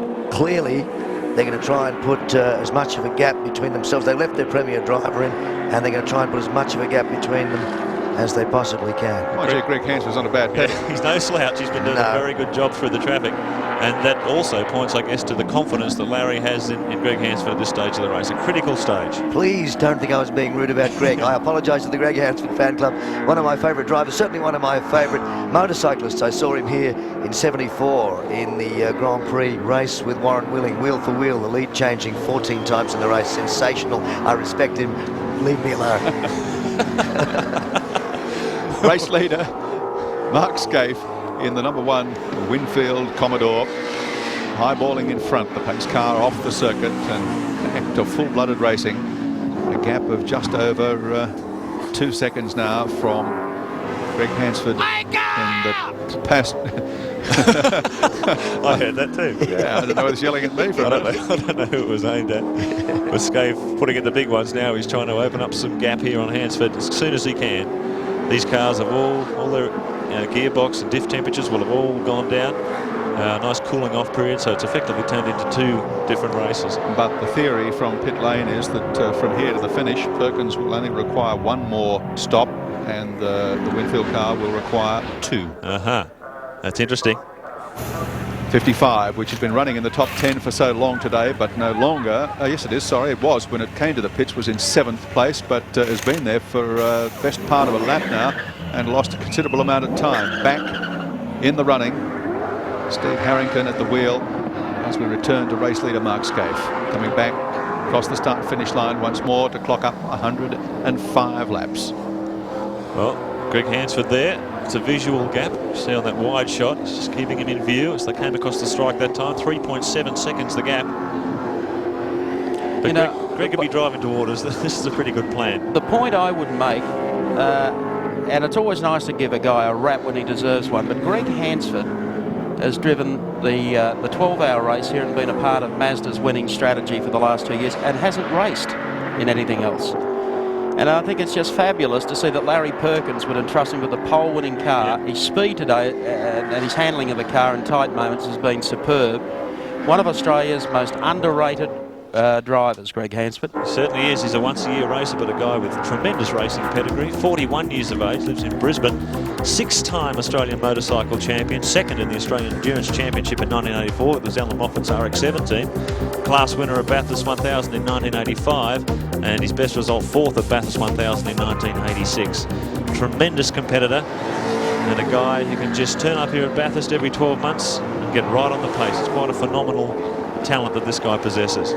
Well, not only Greg, but I know Alan Horsley, who runs the Mazda team here for the 12-hour, has a huge rep also. There's Gary Walden and Charlie O'Brien, who don't get to run touring car championship racing. And David Parsons. Yep. They're just guys who can step into a car on a race day, do everything that's expected of them, not make mistakes, and deliver. Yep. Hansford does it year after year, and he's been entrusted to some of the leading teams in the country for year after year. He doesn't get a lot of miles, as Michael said. And the fact that this man, Larry Perkins, has entrusted this car at this critical stage of the race for this co-driver just shows how good Hansford is behind the wheel. Well, he's going to have to be good, isn't he? He's going to have to keep that car circulating around the 2 minute 16 17s for them to have a mortgage on this race, if it's possible for anybody to have a mortgage on this remarkable race. Well, certainly that equation of 2 pit stops required for Freddie Gibson's cars as opposed to 1 for Larry puts the ball in their court if they can keep this thing going. The weather's holding off so far. We had reports of rain to the southwest earlier. We had sprinkles on the lenses of the cameras and the windscreens of the cars, but at this juncture the track is dry and staying dry. So the exit to that turn, mountain straight again for Larry Perkins' car. Greg Hansford at the wheel. But certainly a lot happening here over the past hour. Let's go down to Chris Economaki. Well, thank you. I'm in race control with Tim Shankin the clock of the course, and it's a very busy place. This is the nerve center of the 2 East 1000. Tim, how many people do you have working in race control? We have 15 people in here actively working. They're all on the communication system, so we have contact with all the points around the circuit and all the emergency services. Now, you just had an emergency. How did that work in here? Was it a hectic operation to call the race under the yellow flag and slow it down? Well, it is all very hectic because you have the 15 people issuing instructions over the radio and through the telephone link, so it's quite a hectic period. Looking at all these people sitting down, you've got one fellow sitting on a chair there. He looks like a coxswain on a crew. What is his job? He's the assistant clerk, of course, and his responsibility is to monitor all the communication service. How has the race gone from a standpoint of protest and violations? Have you had any yet? No, we've had a couple of niggling problems, but so far it's been running smoothly. We hope it stays that way. Well, so do we. Thank you very much for your time. We know you're a busy man. Tim Shankin, clerk of the course, playing host to the Channel 7 crew. Back to you, Mike. Thank you, Chris. And joining us up in our race centre, and he didn't plan to be here today, and I think he'd rather have been still organising pit stops for the Synovus Vitamins Falconel EB, but it's great to have Alan Moffat back and sharing the commentary seat. Al, welcome. Thank you very much, Mike. And as good looking as you all are up here, you're right, I would prefer to be in the pit lane. Well, we're just watching now as Brocky waved goodbye to the HRT car passing him down the straight. Alan, were you able to determine what stopped the Synovus car? Well, it was a long walk back for Andrew Madecki, but he started to lose gears and eventually all transmission, and we're analyzing that the first motion shaft, the shaft that comes out of the clutch into the start of the gearbox, decided to have a weak moment. Well, very strange. That's the Hollinger gearbox is a world-class gearbox, and I know for a fact Larry Perkins takes great pride in one that he put 12,000 kilometers on. I think it must have been a freako job. Yeah. I tell you what, the boys gave it a good ride because you came here with a game plan and you wanted to run in the 218s, and that car was creeping up into the top 10 at the right end of the day. Yes, right about now we would have been just sitting in about 10th spot, but that's the past. I thank the crew for a tremendous job. And both drivers did their best. A lot of development laps here from Wednesday through till Saturday. And we felt quite confident this morning that the car would run quite durably. But it's a chain link fence, and it only takes one little link to break you down. Larry will he'll be biting his fingernails down there in the pits at the moment. I would say he would. The other good thing, I guess, is you take your car home straight, and to bring a new car out and take it home like Dick's car would just be I felt quite sick when I saw that. Fortunately, Dick is okay, and we're pleased to report that's still a bit sore. Those things do happen in racing. It wasn't his fault, and I'm not going to start proportioning blame anywhere, because the guy who actually collided with Dick is a guy that might only race each year here at Bathurst, but he's been here for many, many years, Bill O'Brien. No, he's a seasoned old boy, and he does know the circuit. I think it was one of those things, traveling at a high speed. There were times that on that part of the circuit where we were sort of creeping along almost only in second gear, getting the car up over that top of that little brow there. But with today's transmissions and the power that's available and the traction that the cars get, you fly through the cutting, let alone that part of the track. And I think it was the fact that Dick was at speed, may have said from what I saw the other fellow start to lose it, and he elected to try and get by, and he didn't quite make it. It's a tough call. So what's the plan for next year, Alan? Any chance of Alan Moffat racing Falcon in the touring car circuit? Well, Mark, you like to ask me this in private all the time, but now that you're doing it in front of all of Australia, I'll happy to say yes. We're plodding along all the time, and we'll be back. Terrific. Excellent. Thanks for that, Alan. This just at the moment, we're looking at the 2-litre category at the moment, 34th. Car number 13, the Toyota Corolla Seiko. Yeah, pretty effective little car. It's been here for a number of years. 950 kilograms of weight. 4-cylinder, 2-litre dual overhead cam engine with 4-valve, multi-valve technology there. Fuel injected with electronic engine management system. Only about 260 brake horsepower at 8,500 RPM. 6-speed Hollinger transmission with this trick sequential shift. If I can get that out, front-wheel drive. But for the size of the car, massive brakes, 13.5-inch ventilated. And compare that to a Falcon 14-inch, you can see how these things stop so well. And only 9 inches of rubber on the road. So quite effective car, and I guess the reason why they've done so well at Bathurst. We've been trying to keep you up to date with the splits and so forth all day, bringing you a comprehensive coverage of the great race. Our friends from Ultrex who monitor speeds, radar trap speeds down Conrod Straight. And be interesting for you folks at home to work out the fastest car today on Conrod Straight. Is it the one car or is it Larry Perkins' car? No, it's the Neil Crompton car that's running 277 regularly, radar trapped on Conrod Straight. And the 16 car, of course the Wayne Gardner car, Brad Jones, and the 30 car of Glenn Seaton, both running 276. The Mark Scaife car at 274, the second PJ car at 274, Larry Perkins car at 272. Now, I hope I won't get into strife here for saying this, but after paying our respects to Greg Hansford, it's fairly clear that Scaife is going away. The gap now 8.8 seconds, and he's just recorded another 2-minute 15-second lap. Let's check them out on our 2-litre Caltex race scores. Smith and Bates on lap number 92, leading over the Cotter and Dillman car. Then Rogers and Hopwood are up into third in the Bob Holden Motors Toyota Corolla. Still hanging there in fourth spot is Steve Masterton and Hills in the Masterton Country Home Sierra. And rounding out the top 5 in the 2-litre class, Conway and Gardner in a Corolla. That gives you a gap from 92 back to 84. So there's a fair split over those 2-litre cars here at Mount Panorama. So there goes the Corolla down Conrod Straight. Oh, it's car 15, Mazira Percy. Dear, oh dear, that's at the end of Conrod Straight. They've gone straight across the sand and hit the Armco. They were in 4th position.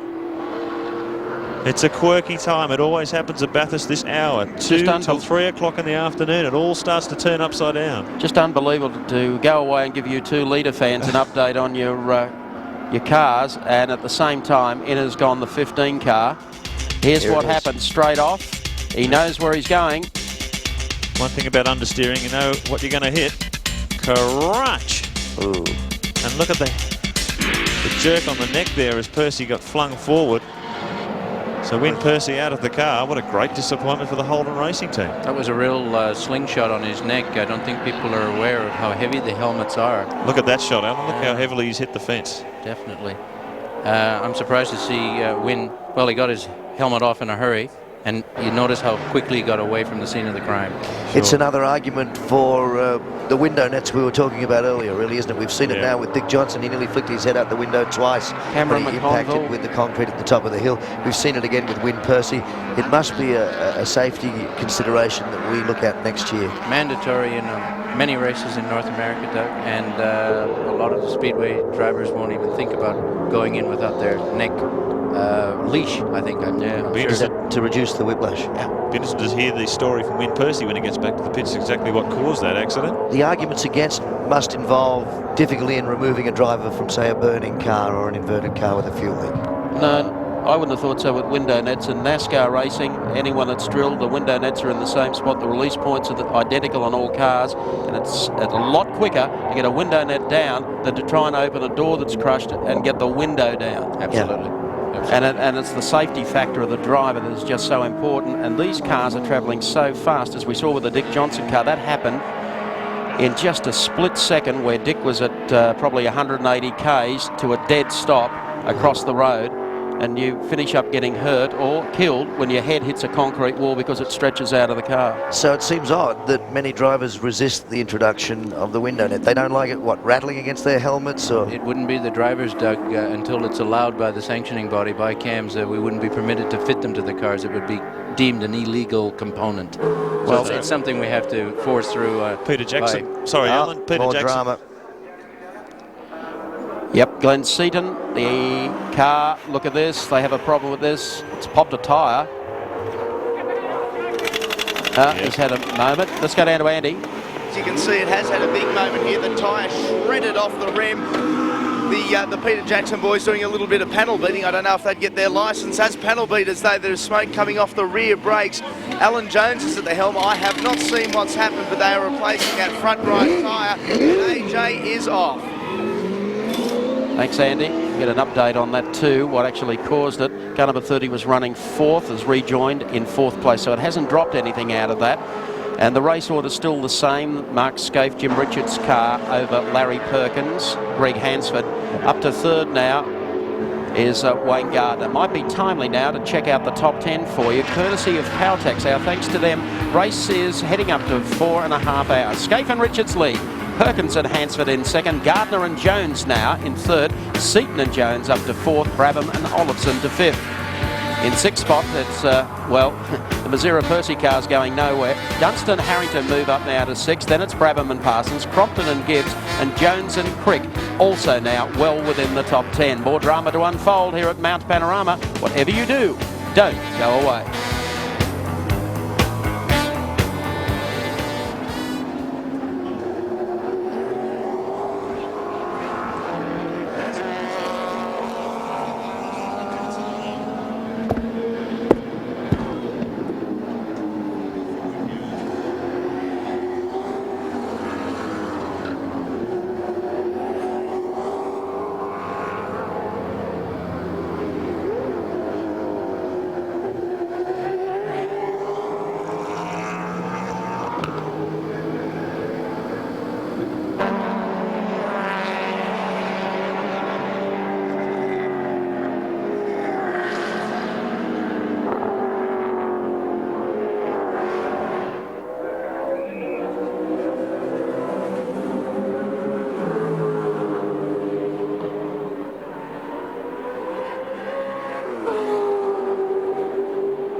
And welcome back to Mount Full of Drama. It's the Tooheys 93 lap 112 of 161, just over 4.5 hours completed. Car number 30 as we went to the break was in for a quick pit stop. It'll be back in for another check shortly. We're following car number 28, the Kevin Waldock Komatsu entry, the Falcon EB. Like Alan Moffat's car and Gary Wilmington's car, first time on the Bathurst course for this team. And Kevin Waldock, who was to have driven today, but we mentioned earlier, came ill in the early part of the week, has done an excellent job with Brett Peters, stepping into the car and taking over the team at the last moment. For a car that was parked at the side of the circuit for a while, about the same time Alan Moffat's car went out of the race. They've done remarkably well to come back to 16th position. Michael Preston also in that car as we pick up on car number 19. This was the second entry of the Lansvale Smash Repairs team. Was position 26 actually. So the car is wound up against the wall over there. This is what happened. He got it loose. Yeah, not a place to get loose. It's pretty quick through that kink there. And the concrete tells the story. Spilling all the luggage out of the boot. But him sliding along the side of the concrete. Gee, it's a tough job. And there it rests for the rest of the day. I'll be interested to see if the pace car comes out. That may be considered to be in a dangerous position. Wilson McShane. Well, I don't think I'd like to. They might have to look at that with the pace car. But, well, this is the car that John Hewson was working on that we saw earlier today, the Komatsu car of Kevin Waldock's. And Joanna Griggs, I think, has the man in question in the pits. I certainly do. A very familiar face. I have with me the opposition leader of the Federal Parliament, Dr. John Hewson. A little different to question time, Dr. John. Well, this is better than question time, much more enjoyable. Although I wouldn't mind getting the other guy out here for a while. We'd have a bit of fun, I think. You have definitely a penchant for fast cars. You have quite a collection yourself. How much would you like to be out there today? I'd love to be out there.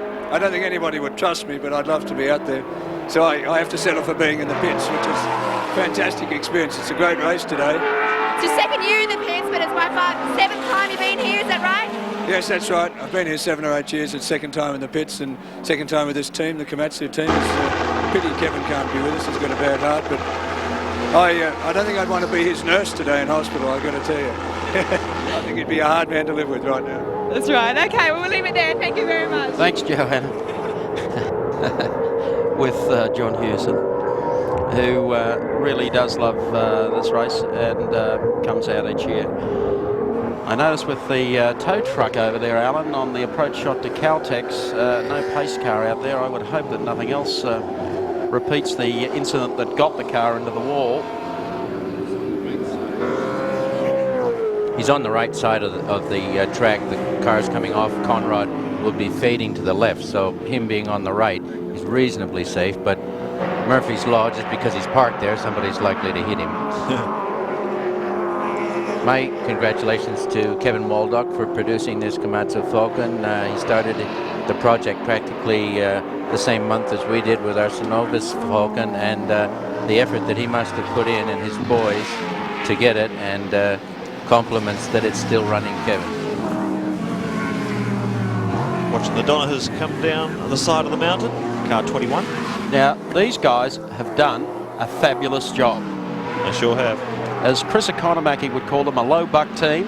Car number 21, 12th position in the race. So Laurie Donaher at the wheel, I believe, at the moment. Yeah, looks like it. And they've had more than their fair share of work this week. It's a second-hand car, of course, done quite a few seasons. They discovered, and the scrutineers discovered, that the engine was actually mounted 2 inches further back than was legal. So they had to revise a lot of things like prop shafts, engine mounts, engine placings, to try and get the engine back into its legal position, which took up most of Wednesday night. The car is now legal and obviously running very, very strongly. It's an ex-GIO car that used to be run by Mark Gibbs in the late 80s, built by Ron Missan, who was the head engineer at the team at the time.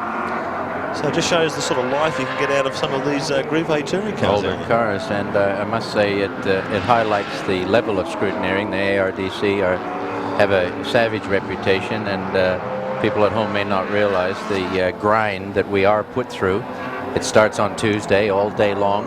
The cars are inspected to the nth degree, and believe me, they go after every little thing, and so they should. It's the premier event of the year, classic event of world standing, and the cars have got to be legal. So when things are found, they're changed, or the cars don't practice. Mokapan Premium Coffee, the sponsor of the car share today by Laurie and son Michael, and they're doing a fabulous job up to 12th, which goes to show, as a privateer, you've got to give it a shake to be able to produce a result. You've got to go out there and try it. They've run a couple of rounds of the Touring Car Championship, no big budget, but they've picked up a sponsor on the way to Bathurst, and they've been the centre of attention in the pits too. Time to check out for you how your favourite is going in the field. Scaife and Richards on lap 114, lead by 18.10. Scape and Richards, we believe 2 pit stops to go. Perkins has told us he thinks he can go with 1. Gardner and Jones now up to 3rd in the second Telecom Mobile Net Commodore. Seaton and Jones, Alan Jones that is, in the Peter Jackson car 30, run in 4th spot, and in 5th it's Brabham and Olafson. In 6th spot, Dunstan and Harrington. What a job they're doing in the Quicks Pepsi Commodore VP. Then Brabham and Parsons in the PJ Falcon. In 8th spot, Neil Crompton doing a fine job in the GIO Australia Commodore. Then it's Jones and Crick in the Ampol Max 3 Commodore, and rounding out the 10, but the car is now out of commission, is Mazur and Percy, so everyone else moves up a spot. 11th spot held by the product Commodore, Pearson and Stewart. They're on 106 laps. 12th spot, Finnegan and Rogers still circulating in the Third Town Supermarkets Commodore. Then Johnson and Wall, position 13. Donna, her father and son, in 14th spot. Radisich and McConville, 15th position. 16th is held by Morris and Winkelhock. Blanchard and Allam in 17th place, Trimboli and Harris 18th, Preston and Peters 19th. The leader in the 2-litre class, Smith and Bates in the Caltex Corolla in 20th position. From 21, Brock and Cleland still struggling on the Mobile 1 Commodore. Position 22, McColl and Gazzard, the second GIO entry. Position 23, car 52, Cotter and Dullman. 24, 17, Johnson and Bow. Well, they're slipping down the order as that car ended its life against the wall at the top of the hill. And 25, car 26, Lusty and Heffernan. Out of position 26, car 19, Wilson and McShane. Well, that car's just retired too at the bottom of the mountain. Out of 27, 22, English and Eulden. Out of 28, car 13, Rogers and Hopwood, Corolla. Out of 29, car 50, Masterton and Hills. And rounding out the 30, car 79, Conway and Gardner. Also retired the O'Brien Callahan car on the top of the hill, so too Ashby Reid, Stratton and Madden, Longhurst and Soper are out. The Golson car stays out for a while, comes in for a while. Then it's the Bon Bos and Jack car 36 showing on the road over Ellery and Gassati. Then the full Fitzgerald Diacoke BMW, Binding and Dartell, and McMillan and Martin. That's how some of your drivers have gone. You can see the rest. We'll be back shortly at Mount Panorama.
Back at Mount Panorama Bathurst, and the lead car, the number 1 car, has gone to the pits.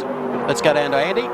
Yes, thanks very much, Mike. Mark Scape has just stepped out of the Winfield car. Jim Richards is in. They've poured petrol in. They've put 4 new tyres on, and they've also changed the front brake pads. We've been going now just a little over 30 seconds, so far it is a very quick stop. They're bolting the final, the right front on, and Jimbo is just about off. I must admit, I haven't seen Perkins go past. Wouldn't be too much in it. 45 seconds, that stop. You still with us, Andy? Yes, mate, I'm still down here, Mark. Can you confirm they did actually make a front pad change, that stop? I can confirm they did make the front pad change. They're putting him in the tray now. I'm certainly not going to pick one up and show you though. Thanks, mate. What else do you want him to do for an apprenticeship? They reckon they do one brake pad change. That's interesting, isn't it? Brake pad wear going through the roof. They were scheduled to only do 1. They've done 2. And Larry reckons he's going to get through the rest of the race without a change. Boy, that's going to be an advantage. And he certainly did go through while they were in the pits, so he assumes the front running position in the 2 1000 and reckons he's only got the 1 stop to make. Yeah. As you see so many times, there's Mark Scaife. 2 stints, one after the other. Boy, would he be spent. He's only a young fella, but look at the sweat pouring off his face. He's given it everything. He's done a fine job, Mark Scaife. Oh, the Golson and Golson's back in again. Just a quick pit stop. I'm sure they do this for television coverage. It's not a bad idea. So they continue, and as Gary pointed out earlier today, they have Ray has a perfect finishing record here, and they look like they'll be around. They'll probably have made more stops than anyone, but they'll be around. So Greg Hansford continues to lead the 2's 1000. She uses plenty of road. Making you nervous, Michael? That does, just a little, because we saw a couple of outside rears just climb onto the grass there earlier this morning. It's a brave move. There's a little extra bitumen's been put there, almost like an escape road, and the clever drivers have been using it. And I must say, I think Greg on that occasion thought he was on 2 wheels again. It's just amazing, Alan. This race, you would know so many times how things can just fall into place. They were 48 seconds down after that stop. Pace car came out straight away and allowed Hansford to make up all that room. Those are the sort of things you need on your side to win this motor race, don't you? A little bit of luck goes a long way at Mount Panorama, but let's not take it away from the preparation that's been evident in both these cars. Neither one of them has had a serious stop. They've had scheduled stops, and there's no sin in stopping for brake pads in this place. Not if you need them. Well, Mark Scaife came in, stepped out of the car. Jim Richards is out there now. Let's go back to Andy. Yeah, thanks very much, Mike. Huffing and puffing on his Evian water. Mark, how you feeling? Yeah, good, mate. The car's probably as good as it started, to be honest. We're using the same revs. We're braking at the same places. The car's absolutely fantastic. Mate, with the tyres going on and off and the pace car in the middle, it's been a real cat and mouse game between yourself and the Castrol Perkins car. Yeah, it has been. You know, it's been a good battle all day. It's fantastic. Like, this is the way the racing should be. And Jimmy's out there now attacking it so that we can get rid of a gap again. They've still got to make their stop, so let's see what happens. Mate, front brake change then. Were they going off a little bit? We saw both Winfield cars on the brakes at the end of the front straight earlier. No, we've just been using that to get the confidence up, keep the pedal high. There's nothing wrong with the brakes. That's the last pad change. We'll be right from there. Okay, still a few laps to go. What's the prediction? Well, what do you reckon? Car 1? Gee, I ask some silly questions sometimes. Well, you didn't think he was going to say 11. Okay. Jim Richards to the top of the hill, still trails. Greg Hansford in the number 11 Castrol Commodore. Larry Perkins to take over in the final stint of that. Great shot there. Well, here's one guy with a great deal of finesse. He's got such a feel for a car, and whatever difficulties they may be keeping to themselves, it's very hard to believe that a car can run absolutely perfectly.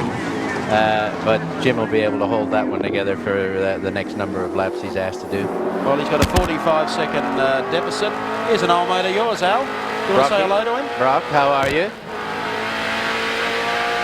You there, Pete? Just my old friend Alan Moffat on the phone there. Yeah. Oh. Well, you said to me, how was I going to go with my carburetor? And unfortunately, your fuel injection has outlasted me. Yeah. Gee, Al, you got a picture in the car there at all? I can see you. You're looking a bit relaxed. Well, that corner there, I just went through there. It's about 280k, absolutely flat.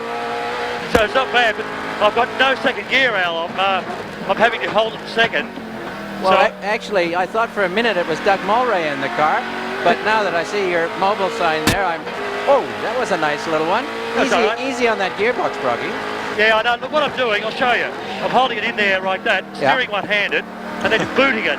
But it's very difficult because my wrist is getting sore. But as Alan Jones was saying, we don't want to be complaining too much about the physical effort of driving a racing car. We might be compared to certain overseas drivers. Well, listen, mate, you always were good with one hand, so stay with it. Hey, Alan, you got it. I'm not touching that with a barge pole. Peter Brock running 20th. 20th. Car 26, the Lusty brothers. The Lusties. Well, they've been regulars here at this race for how many years? Well, there'll certainly be a few years up their sleeve now. Darryl Dixon has joined them for Bathurst this year. And it was interesting, just watching as we went from race cam then, Brock seemed to be having a problem with his gear change, and here he is having trouble getting a gear. They have to slide through quickly. If he can nurse it, you'll see him double clutching. Well, not necessary yet.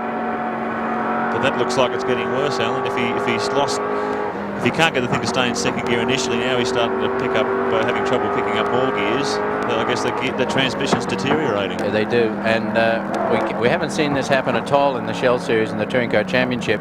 But Peter Hollinger's in for a heck of a week next week with these warranty claims out of our Falcon, and Brocky's mobile car will have that box down there. It'll be very interesting for him, and he'll be able to analyse and improve it for the future.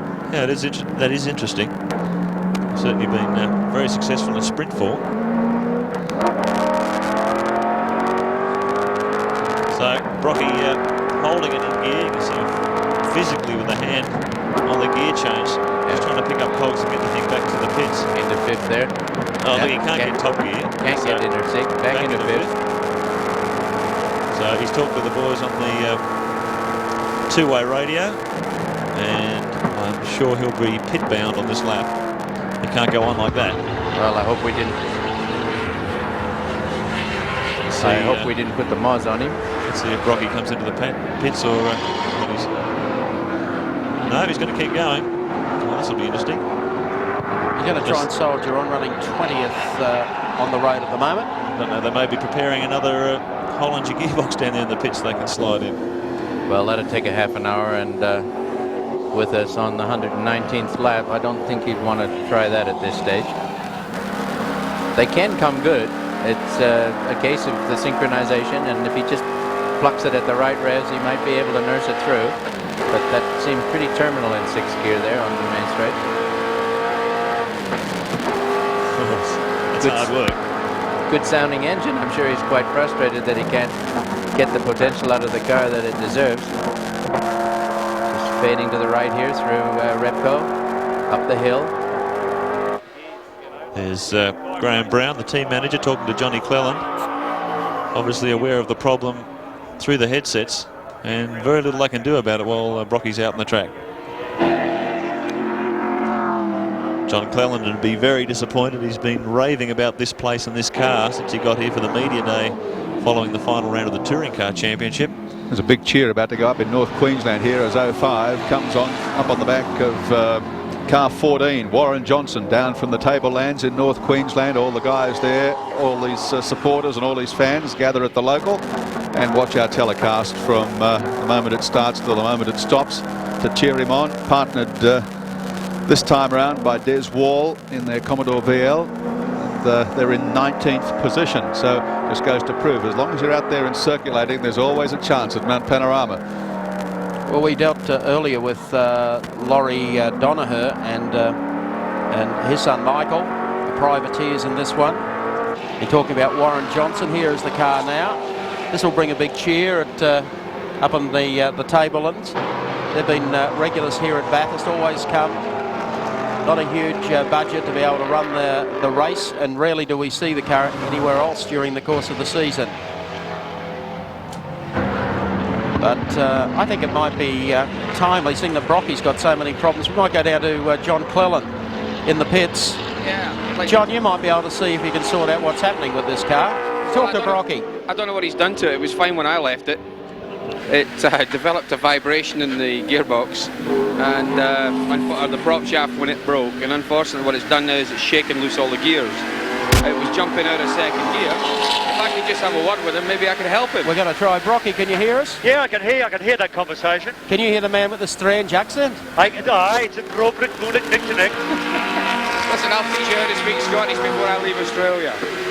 Listen, what have you done to my car? Look, I don't know, John. It was perfect when I gave it to you. And now you're going to say it was perfect when you gave it to me. Mort says he had no more surprises for me, but I think there's some more coming up.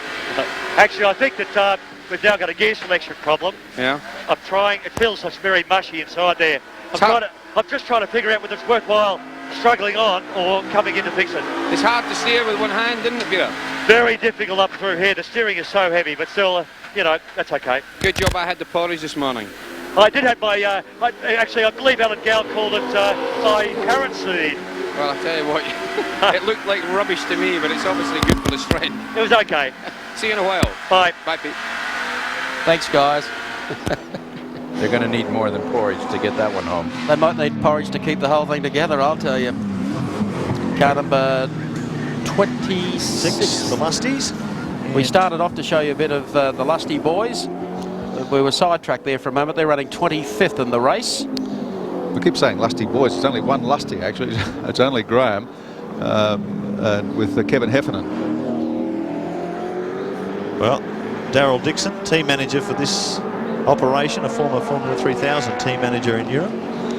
Heffernan's car owned by Kevin Heffernan, and it's an ex-Graham Lusty machine. Believe it or not, this is the car that was caught in that fiery accident at Lakeside in the Touring Car Championship in 1989. Now it's been resurrected, totally rebuilt with a fresh Larry Perkins engine up front, and obviously doing quite an effective job. 25th position for a bunch of privateers, that's nothing to scoff at. Not at all, not out of a field of 55. And I believe anyone that comes to Bathurst, the toughest race in the country, one of the toughest in the world, to keep running and be out there, it's a credit to them. Success is a personal thing in this business, and these fellows should be very proud of their accomplishment.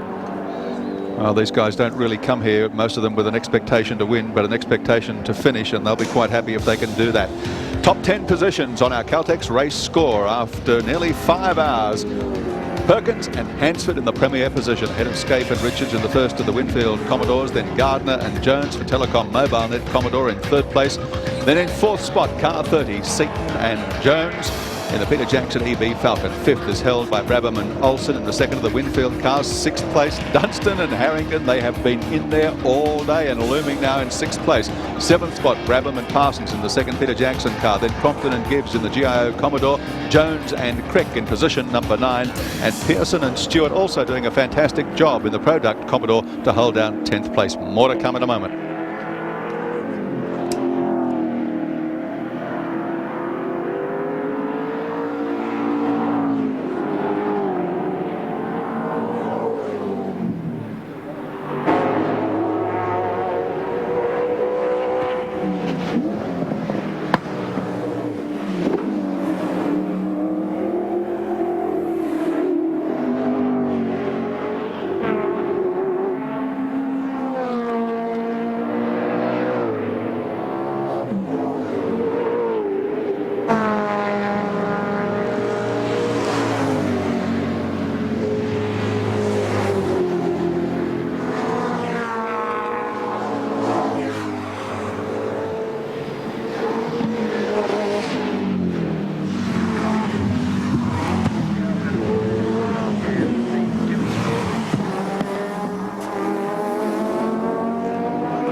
Still, the great Commodore clash continues on the mountain. News on Dick Johnson, I can tell you, he's been taken to Bathurst Hospital for x-rays only on an injured ankle. But let's have a look at some of the action from the last hour, because after that Johnson mishap and tragedy, out came the pace car, and finally Mark Scaife managed to get in front after a bit of a misunderstanding.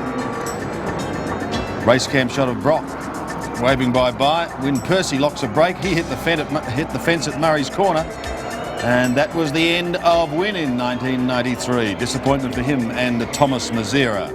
Glenn Seaton's car came into the pits, and you'll have a look at one of his tyres, the front right, to know the problem he had there. Been another tough day for Glenn Seaton and his team. That's what you call a mess.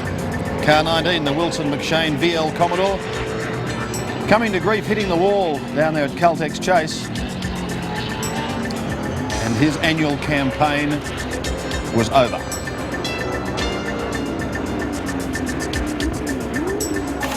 Still a tremendous battle going at the top of our leaders board. Car number 1, Scaife and Richards in the Winfield Commodore, having a change. And that gave Perkins and Hansford the lead at that stage. And at this stage, it's looking very nasty weather-wise, building up black again from the southwest, and the wind picking up spots of rain on the windows of our commentary position. And from our chopper, you can see quite heavy showers, drenching showers, not far away from Mount Panorama and moving in this direction. Well, moving pretty well in the direction of the finish line with just under 40 laps to go. It's car 55 in 6th position on the track at the present time. Troy Dunstan and Steve Harrington, and, doing a fantastic job in the Quicks Pepsi Commodore that comes out of the Mobile 1 Brock camp. And without any fanfare and without any fuss, these guys have been consistent all day, no dramas, no problems, and they're going to be there at the right end of the event. Second Brockmobile was actually Brocky's old car from last year, which he ran in the opening rounds of this year's Touring Car Championship. Just ahead of him is the now in 2-litre guys, the Ford Sierra being driven by Steve Masterton in the race this year in the 2-litre category. Reason Win Percy, by the way, went off at Murray's Corner at full tilt into the wall was that the throttle jammed under his foot, and he just had no choice. He had nowhere to go, straight ahead into the wall. Even the sand didn't seem to hold him up at all, Gary. He just went straight ahead, and bingo, the front of the car became the middle of the car. Windscreen wipers on for the Harrington Dunstan car. As Gary pointed to before, you can see the spots of rain on the lens of the cameras all around the circuit. It's done this all day. It's been teasing all day, threatening all day, but I was just out in the compound, out from Oh, look at this. Yeah. It's more than teasing. That's quite heavy rain now. Yeah. Watch for the scramble in the pits. If this looks like persisting, and I think it will, there'll be a mad scramble for groove tyres, for wet weather tyres. So it'll be an interesting tactical battle too. Larry Perkins will be due for his stop, and Winfield yet to make another stop. And when you throw wet, dry tyres into the equation, you have a fascinating finish to the Tooheys 1000. Brock electing to stay out there for the present time. And if Larry was or is able to make it through on just one more stop, he could have done with this happening in about 3 laps time, let me tell you. Well, it's quite dry down here still on the pit straight. This is one of the conundrums here at Mount Panorama. The weather can vary so much from the bottom to the top of the mountain. Rain there on the lens of the camera.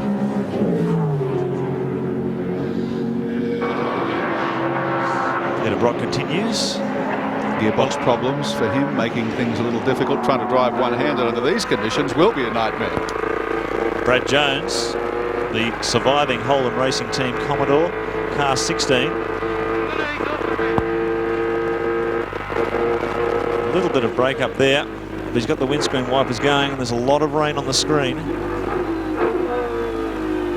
We talked about Win Percy just a moment ago, that hair-raising end to the race for him. He's now in our pit studio with Sandy Roberts. Yes, thank you, Wilco. Well, you either interview a person for good news or for bad. Sadly, Win, I hate to do it this year, but it's for bad news. What happened? Well, what finally finished me was the throttles just stuck wide open coming down to the start line corner here. Just totally jammed? Yeah, I'd lost the clutch before the pace car incident with Dick. and the unbalance, I just couldn't do a lot about it, I'm afraid. Yeah. Way before you see the car now, it's just going to happen. I thought I was going to get away with it. Yeah. I'm trying to kill the engine. I could not reach the switch quick enough. When you say way before, just how far before you went into the sand? Well, you just get the light on in 4th gear as you approach the braking point. The light was on, it was a good lap. I'd had a little bit of problem at the Caltex, and I just wondered if it was a throttle, and maybe I didn't react quick enough or realise that I should be thinking of a problem and being prepared for it. And where I hadn't got a clutch, I wasn't quick enough trying to get down the gears. I couldn't balance it, because without the clutch, of course, you can only do it with the engine RPM. And I'm afraid it's caught me out. Rotten thing, it's not in the script, but you can't do anything about it. I feel sorry for the boys, especially Thomas. He's done so well with that team, and it looked as if we were on the podium in a position the way the car was going. What's your program now, Win? Back to England on Tuesday, and to Monza to this 55 car shootout, and we'll see what 2 litre can be. The first thing you said when you came into our studio was, how's Dick Johnson, who, as I mentioned to our viewers earlier, has been taken to Bathurst Hospital for x-rays on what appears to be an injured ankle. Do you have a theory on slow drivers, slow cars? Most of the cars here, in fairness to the lads driving them, have been very good. It is difficult. The closing speed is huge. It's like going to Le Mans or somewhere like that. Even myself, and I've been racing a 2 litre all year, I was definitely out of bed at this track when I came here this week. Today I settled into it, I thoroughly enjoyed it. But without the continuity of these cars, the continuity of understanding the speeds and everything, it is very difficult. It was almost on the cards, I'm afraid, that somebody was going to have an accident. Well, sadly it is Dick, but we certainly hope that he's going to be okay. It's good to see you out here once again, Win, anyway. We hope next year the race is considerably longer for you. Thank you very much. Win Percy there with Sandy Roberts, and the race may be over for him, but in the 2 litre category there's a race well and truly still on, and this is the leader, the second car on your screen, the number 6 Caltex Corolla entry, being driven at the present time. I think it's Neil Bates at the wheel, sharing this car with John Smith. Neil, of course, does more rally than track driving. Johnny Smith from the Ferguson Toyota agency, a slick salesman he is, from Sydney. He's got the full face helmet on. Okay, so I'd say that's John Smith at the wheel now. Smithy, is it? Okay, good. Neil Bates wearing an open face white helmet, I think, earlier in the day. He sold me more cars than I really need over a period of years, John Smith. Car 35 coming into the pits. The man in 7th position at the moment. And we've got the clocks going on this. This will be 4 tyres, fuel, driver staying in the car. So we've got the clocks on this. This is just on 10 seconds now. Car 35 in position 7th, as we said. And without doubt the most competitive Ford on the track at the moment, with 6 Commodores ahead of him. He's just keeping track of the Ford Commodore battle at the head of the field. We've got Commodore. This is anything but a routine stop. No, they're under the car having a look at the transmission, I think. First of the Falcons on the track is the other team car for Peter Jackson, the 30 car in 4th place.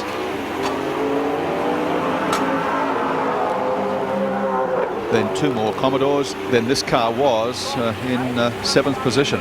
Jeff Brabham at the wheel, and you can see look like they've got grooved slick tyres down there, as in comes the Morris Winkelhock car. Number 23 Winkelhock at the wheel at the moment, jumping out. Paul Morris about to get in.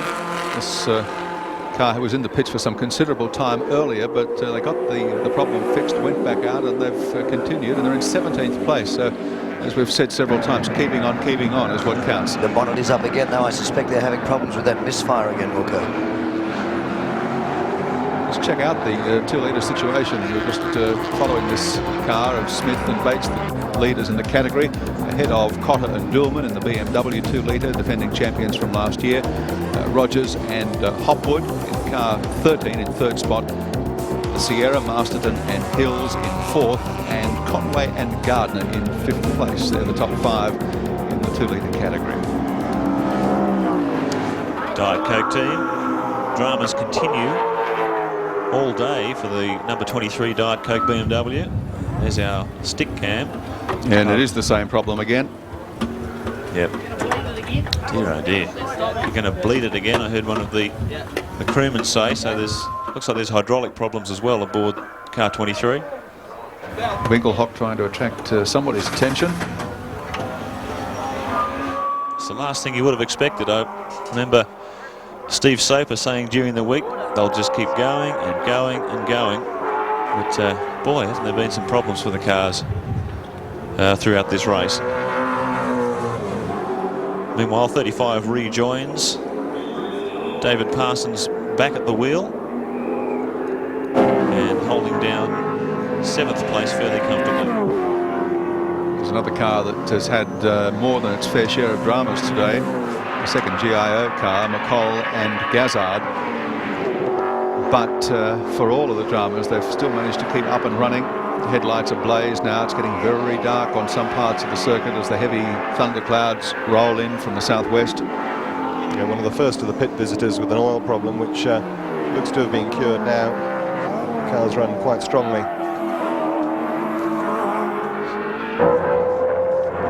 Oh, look at that. Very ominous skies approaching Mount Panorama.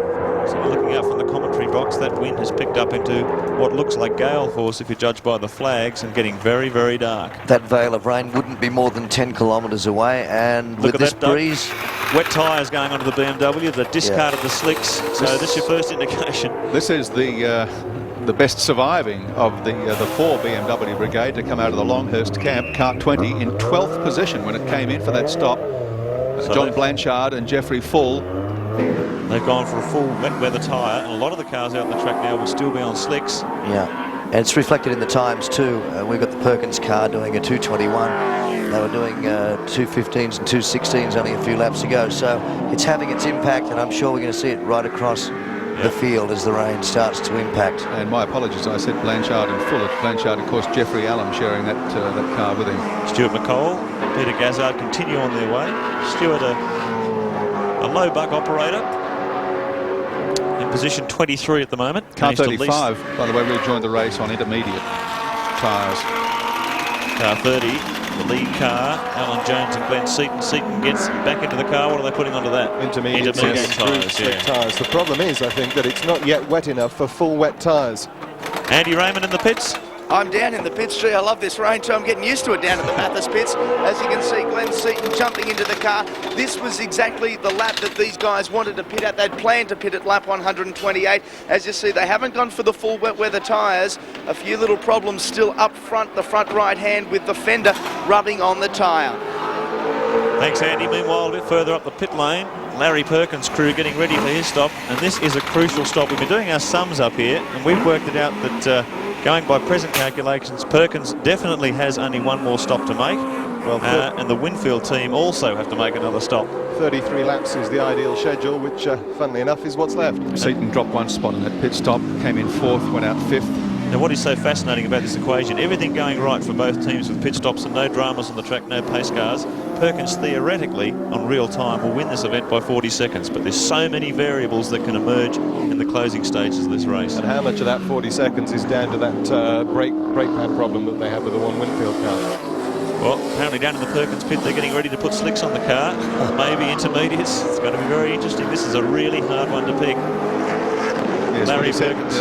Variables. This is one of them. It sure is. Look at Conrod Straight. It's bone dry. Yeah, there's certainly not enough water on the track for full wet tyres. These sort of track conditions would destroy wet tyres in very few laps indeed. Yeah, Keep in mind, they're not Larry, intermediates. Yeah, Larry is the team manager of this team. There he is, all helmeted up, ready to go. John Bow perhaps giving him a bit of advice or having a discussion one way or the other. Jeff Moorhead, the man from Dunlop, there too. He'd be very interested in the equation as the car gets ready for this crucial final stop. 55 is in, 6th position when they came in. Andy Raymond's there. Perkins coming in as well. Perkins. This is the one we've got to watch. Clocks will be ready. There's Larry. Man out in the pit lane signalling where the pit stop is going to happen. Alan Grice, I can see, is there ready and waiting. So as soon as the car comes to a halt, we'll join Alan Grice. Hope very much that it's the right decision for Larry. They've done everything right all day. This is definitely their last stop. They don't need any more fuel. They've gone past 129 laps. They will definitely get home on fuel. They're putting 4 cold slicks on. This is the unfortunate thing. If the tyre was hot, if the slick was hot, he would have a fair chance of keeping heat in them and then making the car work properly. But by starting off with cold slicks, Larry Perkins is going to be working very, very hard. Thank you, Gricey. 28 seconds for that stop. Very slick. Driver change, 120 litres of fuel, 4 new tyres. They can run through to the finish on this. And he rejoins the race in first place. Right, and the Winfield team, no, he doesn't. No, this is the battle for the lead. Scaife, or Richards I should say, just managed to squeeze through there. And as the rain comes down, now this is the crucial. This will win or lose the motor race for Larry Perkins. If this rain continues or abates, it's going to be a critical thing for him. This is a brave gamble. Oh boy, oh boy. If he loses his advantage, if he's picked his tyres right, he can go to the finish without a stop, and the Winfield team do have to make another stop. Now, if it keeps raining, he'll lose that advantage. Let me tell you something else too. The Winfield team have centre lock hubs on their wheels. Larry Perkins has the 5-stud variety. Now, normally that wouldn't matter, as we see Greg Hansford there, absolutely shattered after his stint in the car. But normally a 5-stud wheel wouldn't matter because the fuel is the thing that takes longest to go in. But the next stop, or if he does have to make another stop, there won't be any fuel to add. Well, the weather people tell us it probably is the right decision. There's no rain from the southwest, just passing showers. So if Larry can survive on these tyres, he's taking it very, very gently across the top, just trying to get some temperature into the slicks without losing the whole thing. Look at that, car 7. Mark Gibbs, is it, at the wheel? Yep. He's put it around, it looks like the exit to the pits. And he's crunched the concrete at least a couple of times. There's some front end damage to that car. Dear, oh dear, it's all happening. Car 7 was in 7th position, comfortably in the top 10. And she's gone right around. And he's parking it. What a shame for the GIO team. Let's watch that again on the replay. Well, he's running all on his own here. And yep, he's just gone around the road, obviously getting greasy. And he's a passenger from here. Crunch. Yeah, very greasy there. That's so Crompton's shaking his head. He's devastated. If you knew how much effort this guy put into putting race teams together, this guy works 25 hours a day, 8 days a week. Bobby Forbes, Wally Story, the whole team, they will be shattered. Lying in 8th position at the time of the incident. So, this is where it's all at. Larry Perkins will be taking it very gingerly out there. Meanwhile, car 28. This is the Komatsu car. Oh, the Kevin Waldock entry. Wet tyres going on there. 14th position as they came in for Wet's driver change as well. Boy, this is a tough one to call, isn't it? Terribly difficult conditions for the drivers. The decision as to whether or not to go for wet tyres may just possibly be slightly quicker at the moment, but if we don't get any more rain, of course, they will be considerably slower and they'll have to be changed. Well, Freddie Gibson's taken the other option. They've put away the intermediates down at the Fred Gibson pit. He's getting out full wets. Brett Peters in the car as it leaves the pits, the number 28 entry, and we go down to talk to shattered Neil Crompton with Andy Raymond. Yes, thanks very much, Gary. Shattered, I don't know if that'd be the word to use. Neil, obviously very, very disappointing. What can you say, Andy? These things happen. There's no good jumping up and down and getting stressed. Mark's obviously got in a bit of strife out there in these very dangerous conditions on slick tyres.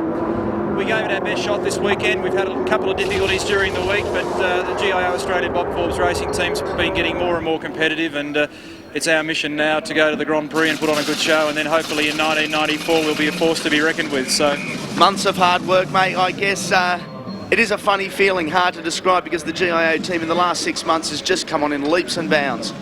Yeah, we've done a lot of work. We've built our new car. We got it down to the weight. It's got good horsepower from Holden Racing Team, and Dunlop have given us good tyres, and Wally and Peter and Adam, Bob Forbes, everybody associated with the teams work so very hard. You know, but things go wrong sometimes in motor racing, and obviously the cards aren't falling our way today. But it's an interesting motor race, and we'll come back next year and give it a real big shot. Neil, I'll let you go and have a shower, or you could actually stand out in pit lane the way things are going. Thanks, mate.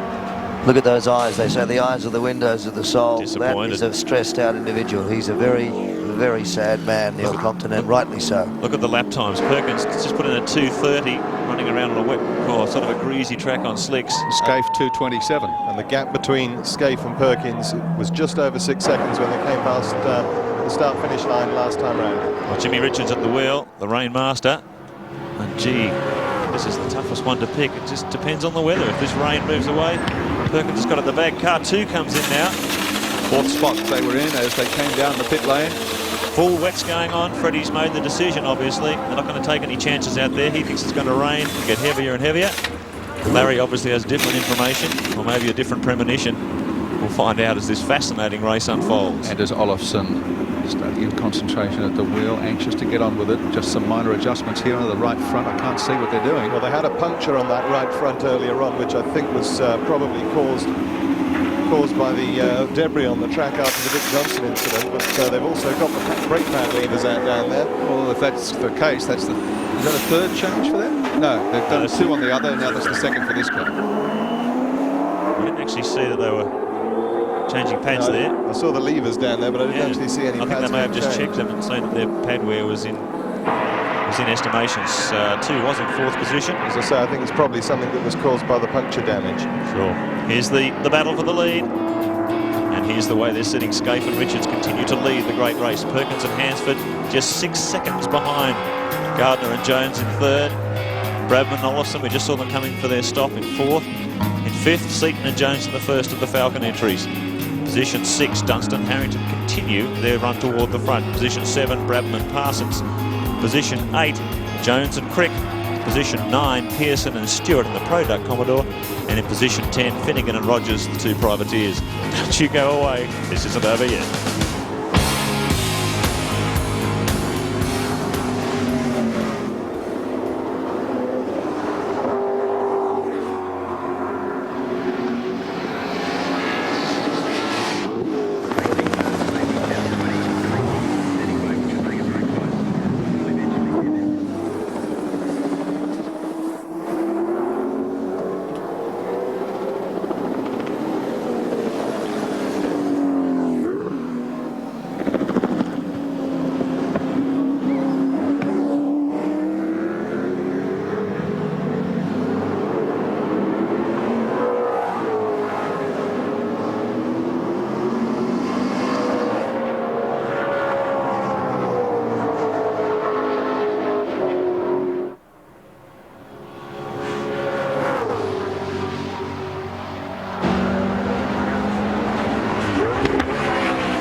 Tui's 1093 edition from Mount Panorama, lap 133 of 161, 5 hours, almost 24 minutes into the great race. Jim Richards in car number 1, the Winfield Commodore, continues to lead over Larry Perkins in the Castrol Commodore. Now it's the 16 car with Brad Jones at the wheel, headed towards the pits. Wayne Gardner is on standby to take over that car. Be interesting to see, Mark Oastler, what tyres they decide to run on the HRT car. Yeah, it's a tough one to call. Alan Grice is down in the pit lane. He'll have a pretty clear picture of what they're going to do. Gricey? The answer is none. The trick here is they're keeping the warm slicks on. They've got slicks on. Now, as you saw Perkins before, he put a new set of tyres on, and they were cold. Now, it's taken him a long time, and probably he won't get the fronts right up to operating temperature ever in these greasy, slimy conditions. Maybe he will, maybe he won't. But they're going the safe way. They're leaving the tyres on because wear is not a problem. So they've got warm slicks and back on the track. Thanks, Al. Car 16 was in third, but it came into the pits and rejoins in third place. Wayne Gardner now at the wheel. It's an interesting tactic. Keeping in mind, too, what he said about what Alan was saying about Bridgestone tyres earlier in the weekend, how long they take to bring up to temperature. He probably have less of a chance than the Dunlop runner. So, Wayne Gardner stays in the car. We've had some great pictures courtesy of DuPont Car Paints with their race cam today, riding with Wayne Gardner. Been supportive of Seven Sports motor race coverage and also bringing you Walter Giles in the NASCAR competition. Don't forget, for Australian viewers, the next opening round of the NASCAR Australian Championships occur at Calder Park Thunderdome next weekend, and Seven will be there to cover it with a late night replay in all states of Australia. Perkins, a little traffic to deal with here. It's getting pretty tight at the top of the mountain. There's Wayne working away. Larry's only 8.5 seconds behind the number 1 car, Freddie Gibson machine. We've confirmed that number 1 car still has to make one more stop. And with Larry, this weather lifts and he can stay on slicks for the rest of the afternoon. That's going to be a critical advantage. Slipped by the Warren Johnson car, down off the top into the dipper, and the S's Wayne Gardner. You may have heard him there talking back to the pits, probably receiving some information he didn't have time to take on board from Brad Jones during the actual changeover. Now Wayne's going to discover just how slippery it is out there. Remember, he got thrown into the deep end last year, driving the first time at Mount Panorama, and he said it was a very unnerving experience. It's a different Wayne Gardner that approaches this race than any of those that were knocking him. I'd like to remind you he's running third on the road at the moment. Boy, you just can't pick this weather, can you? It looks like it's finding up that it comes down again. The 18 car, position number 11. That's Paul Radisich, Cameron McConville, the Shell Racing EV Falcon. Well, they've done all right after the earlier mishap from McConville, haven't they? That is a tremendous fight back, and considering the speed at which he hit that concrete wall, we imagined there would have been some damage to the rear suspension setup, but obviously not. The thing's soldiering on. Well, I think that wing is held on with chewing gum and string. And still out there surviving. Tough day for the Shell team, probably one of the worst days they've had at Bathurst, but having one car out there in these conditions, still very impressive. Let's take a look inside the sole surviving Shell Falcon, car 18. As he swings up Mountain Straight, there's still a nice dry line there on the track, so race speed should stay fairly much the same as we saw this morning. You can see the tachometer there building up, 7,000 RPM. And track speed just over 200 kilometres an hour. He crests the rise heading toward Griffin's Bend. Just a touch of the brakes there to make sure he's got a nice full pedal as he goes back through the gears and swings up the hill. Holding it in third gear. As the fuel load lightens, they can usually go for a taller gear as they haul up this 1 in 6 grade toward the top of the hill. Touch of the brakes, back to second gear. Squeezes through the slower car. You can see the pulse.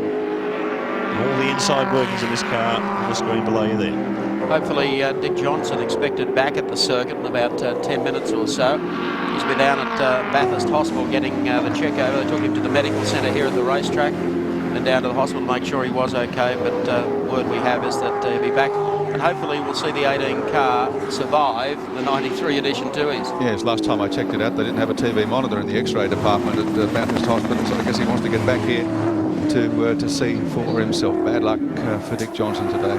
Boy, doesn't he know how to find trouble, or doesn't trouble know how to find him? That's more to the point. You're not wrong. Here at Mount Panorama. Thanks again to Cole Higgins Motorsport for the telemetry and all the work they did on these two cars to be able to produce those facts and figures for you during today's broadcast. There's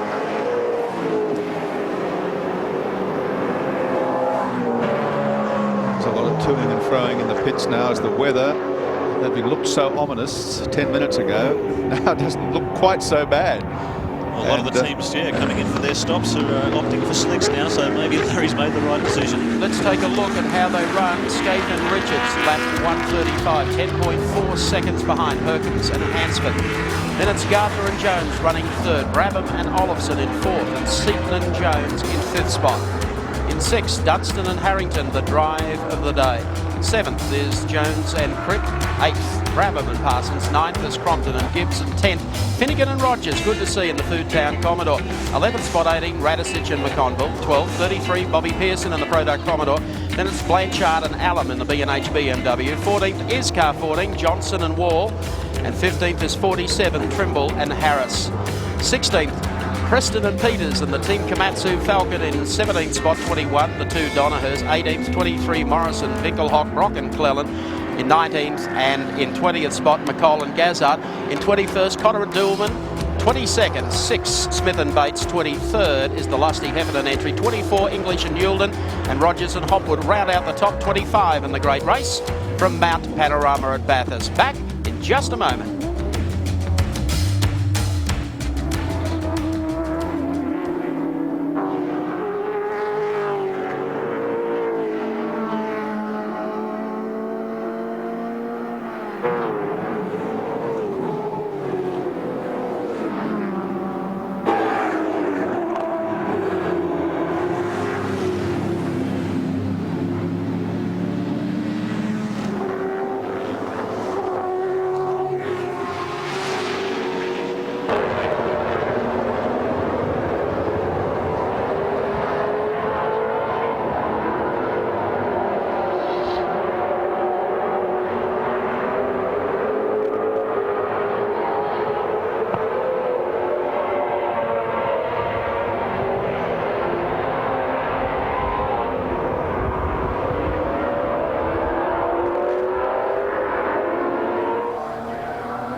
Back at Mount Panorama Bathurst, Tui's 93, lap 137 of 161, 5 hours, 33 minutes and 10 seconds into Australia's great race. And a car that has been battling along all day, the Advanced Vehicle Performance Centre, driven by Brad Stratton and Chris Madden, the Toyota Corolla. He has had the coolest drive of anyone here today. So he lost the windshield, as you can see. They had to take the back out, of course. That's Chris Madden at the wheel at the moment. The bonnet actually flipped up, I think. Smashed the front windscreen. Yeah, the rear's gone as well. Well, under touring car regulations, if you lose your front window, you have to remove the rear one as well, because the wind pressure may push it out. So at least there's no drain on power for air conditioning. 28th outright and 5th in the class. They're doing a good job. They've battled along all day long. And he's one guy that will be hoping the rain doesn't get too heavy, I should think. Well, it's pretty noticeable up here now that the track is pretty much bone dry. And this caused a big bone of contention in the pits among some of the crews about what tyres to put on and what not. We said Larry had taken a huge gamble. It turns out he's going to be a pretty shrewd punter, I think. He might have made the right decision. I think he must know someone up there. In the Peter Jackson pit, there was almost a punch-up when the 35 car came in. They put full wets on. There was an argument ensued. They took them off again and put slicks on. Yeah, I think that in this particular case, the driver can guide the crew about the state of the track, and the crew are then trying to monitor local weather. Look at the progress of these guys. Bobby Jones. Isn't this good to see? 7th position. Boy, haven't they proven themselves to be a top endurance running crew. And a big plug also for Ampol that supported the effort all season long. Looks like John Cleland back in the pits in car number 05. Slicks going on the Peter Brock car. No argument there. Yeah. So they've taken the groovers off and gone to full slicks. The intermediate's just uncutting it out there, so it's a full slick. Coming back into the race. Speaking of arguments, Mike, there's been a lot of debate up here the last couple of days about the state of health of David Mackay, the former Australian touring car champion. It was reported that he died. I'm going to tell you, he's alive and well and living in Exeter in southern New South Wales and watching our telecast today, and very happy to be doing so. That probably doesn't come as news to his immediate family, but whoever started that terrible rumour, it's awful. David. Just back to this for a second. Bob Jones, when he started the season, had brought Ampol back into motorsport. And a lot of people scratched their heads and said, well, hang on, wouldn't you think a company like that would have gone for a high-profile guy?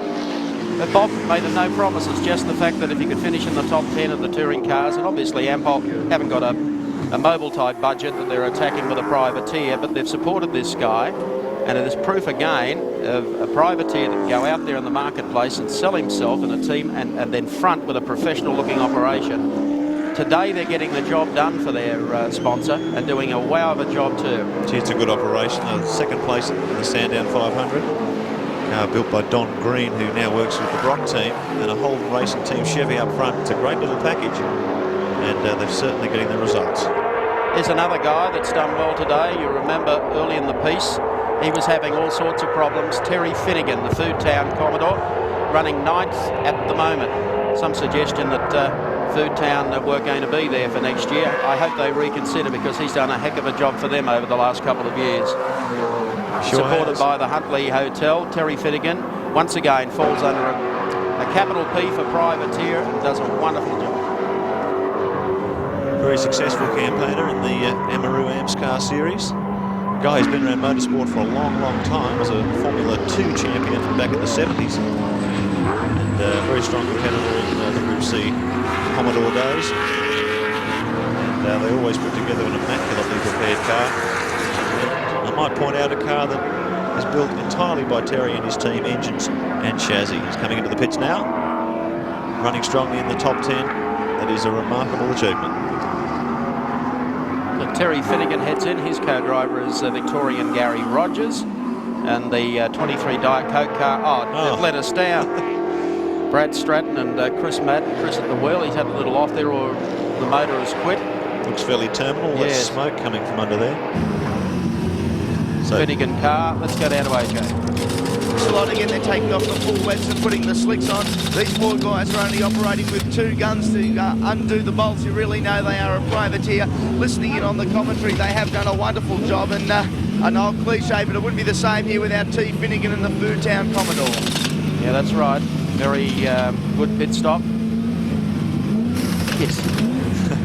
Well, sometimes when you're a privateer and you don't have all that going for you. Dickie Johnson's car. Yep, the 17 car, and also the Lansvale Smash repair car off to the side of the road. We pick up on John Cleland in car number 1. Heads up to BP Cutting again. And having his first experience, I think. Oh no, he had the press day when it was a little bit damp, but how are things out there now, John? Yeah, they're a little bit drier now, but we've got a fairly sick car at this stage. Unfortunately, we're running out of gears to use, and when Peter got out the car there, he recommended not to use second gear at all. So it's unfortunately having to use third gear down through the dipper here and out through Forest Elbow. So in the damp, it doesn't help to slow the car down a lot either, unfortunately. John, can you give us some sort of track report? Larry Perkins chose slicks, and it seems a few of the others. Is it really slick territory out there, or you should have something a bit stickier? No, it's slick territory, definitely. Unfortunately, I went out on a hand-grooved intermediate, which was just terrible. There was no grip at all, but it's definitely slick weather. We could do with 6 gears in this gearbox, unfortunately. But apart from that, it's fantastic. You're enjoying it, obviously, John. Yeah, I was enjoying it until the prop shaft decided to join me in the cabin. But hopefully the team have no more tricks up the sleeve for me. We saw from our race cam shot that gave you quite a fright, John. Yeah, unfortunately, I'm sorry if I used some bad Scottish words. Oh, you did. But it scared the living daylights out of me. Just let's hope that there are no more scares.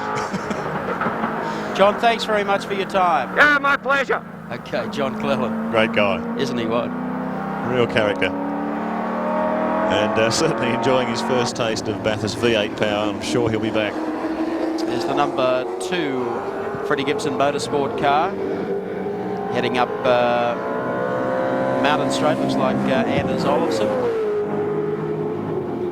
The 35 PJ Falcon right behind him. Yeah, Olofsson at the wheel, and another man to find out that groove slicks are not the thing to have at the moment. It's definitely still, despite the damp, slick tyre weather. It is very confusing to watch from the outside, isn't it, Richard? Because the windscreen wipers are going constantly, but the track condition still very much slick. A slick surface. Well, these cars running in 4th and 7th positions at the moment. There's a lap or 2 between them. Yeah, it's very interesting what Alan Grice was saying about getting the temperature into the tyres, and to see the HRT car leave the warm slick tyres on as into the pits comes the Preston and Peters entry. So Michael Preston coming on board to join Brett Peters when Kevin Waldock was unable to drive this weekend. Now this could be a story of tyres again. It's our Ford pit report. I know Kevin Waldock will be watching today, his team, their efforts at Mount Panorama Bathurst. We're getting down to the wire, 20 laps to go. 15 seconds is the split between first and second. Jimmy Richards in the Winfield Commodore and Larry Perkins in the Castrol Commodore. As we understand it, going by the number of stops the Winfield have had and the duration of their stints on the track, they will have to make another stop. John Hewson. They've got a slight problem here, have they? No, he's ready to go. So back onto the circuit. Dr. John's had a good day at Bathurst, despite the weather. He's right, well and truly into it. This is the car in question, car 1, Jimmy Richards at the wheel, still leading the race by 15 seconds. 20 laps to go. This one's going right down to the wire. Let's check them out on the Caltex race score. Scaife and Richards leading, as I said. Perkins and Hansford, 15 seconds. That's all that's in it. Gardner and Jones still holding down 3rd. Brabham and Olofsson in 4th. Seaton and Jones in the first of the Fords in 5th. In 6th, Dunstan and Harrington. In 7, Brabham and Parsons. Position 8, Jones and Crick. Great effort that. Position 9, Radicic and McConville in the battered Shell Racing Falcon. And in 10, Finnegan and Rogers. 20 laps to go. This is going to be one hell of a race.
And back at Mount Panorama Bathurst, the Tooheys 1000 continues. Lap 142 of 161, 5 hours 46 minutes and a few seconds into today's great race. And car number 1, Jimmy Richards, the exit to that turn and the work up Mountain Straight, trying to build that lead up because he still has one pit stop to go, and an interesting development with tyres in the pits about this car and this team. Alan Grice. Well, this is the money end of the race, and this is the story end of the race in my book, because Jimmy Richards at the moment is pulling away from Larry Perkins about a second a lap. Larry's on slicks, as we know, and they are now hot and operating as well as they are. So Fred's going to pull the car down. He's going for a race tyre that's used, but he's also put a slight groove in it. He has to stop. Perkins doesn't. It's only a quick stop, only for fuel, and they don't even know exactly how much fuel, because with these slippery conditions, they're getting much better economy.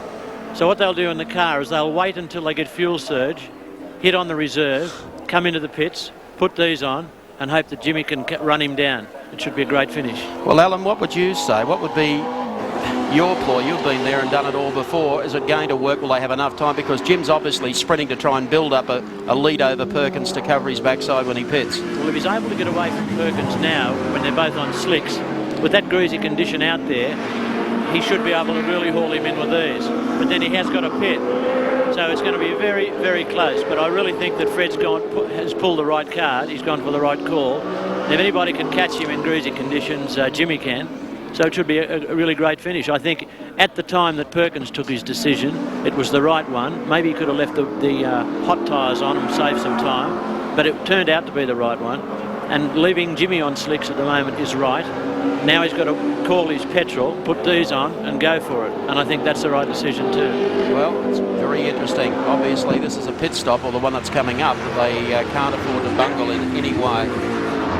And Gibson Motorsport, rarely do they bungle a pit stop. And they got the right guy out there in the greasy conditions. Here's a guy we've been following throughout today.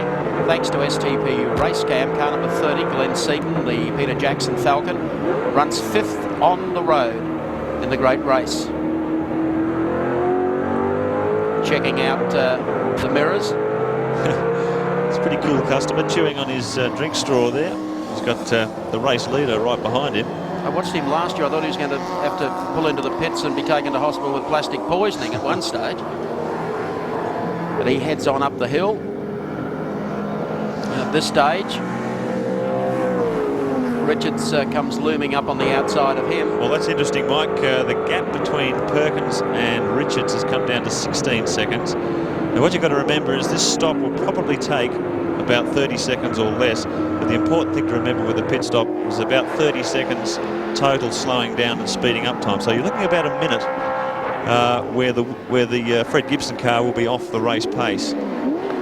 So with a 15-second gap, that would put Perkins in front.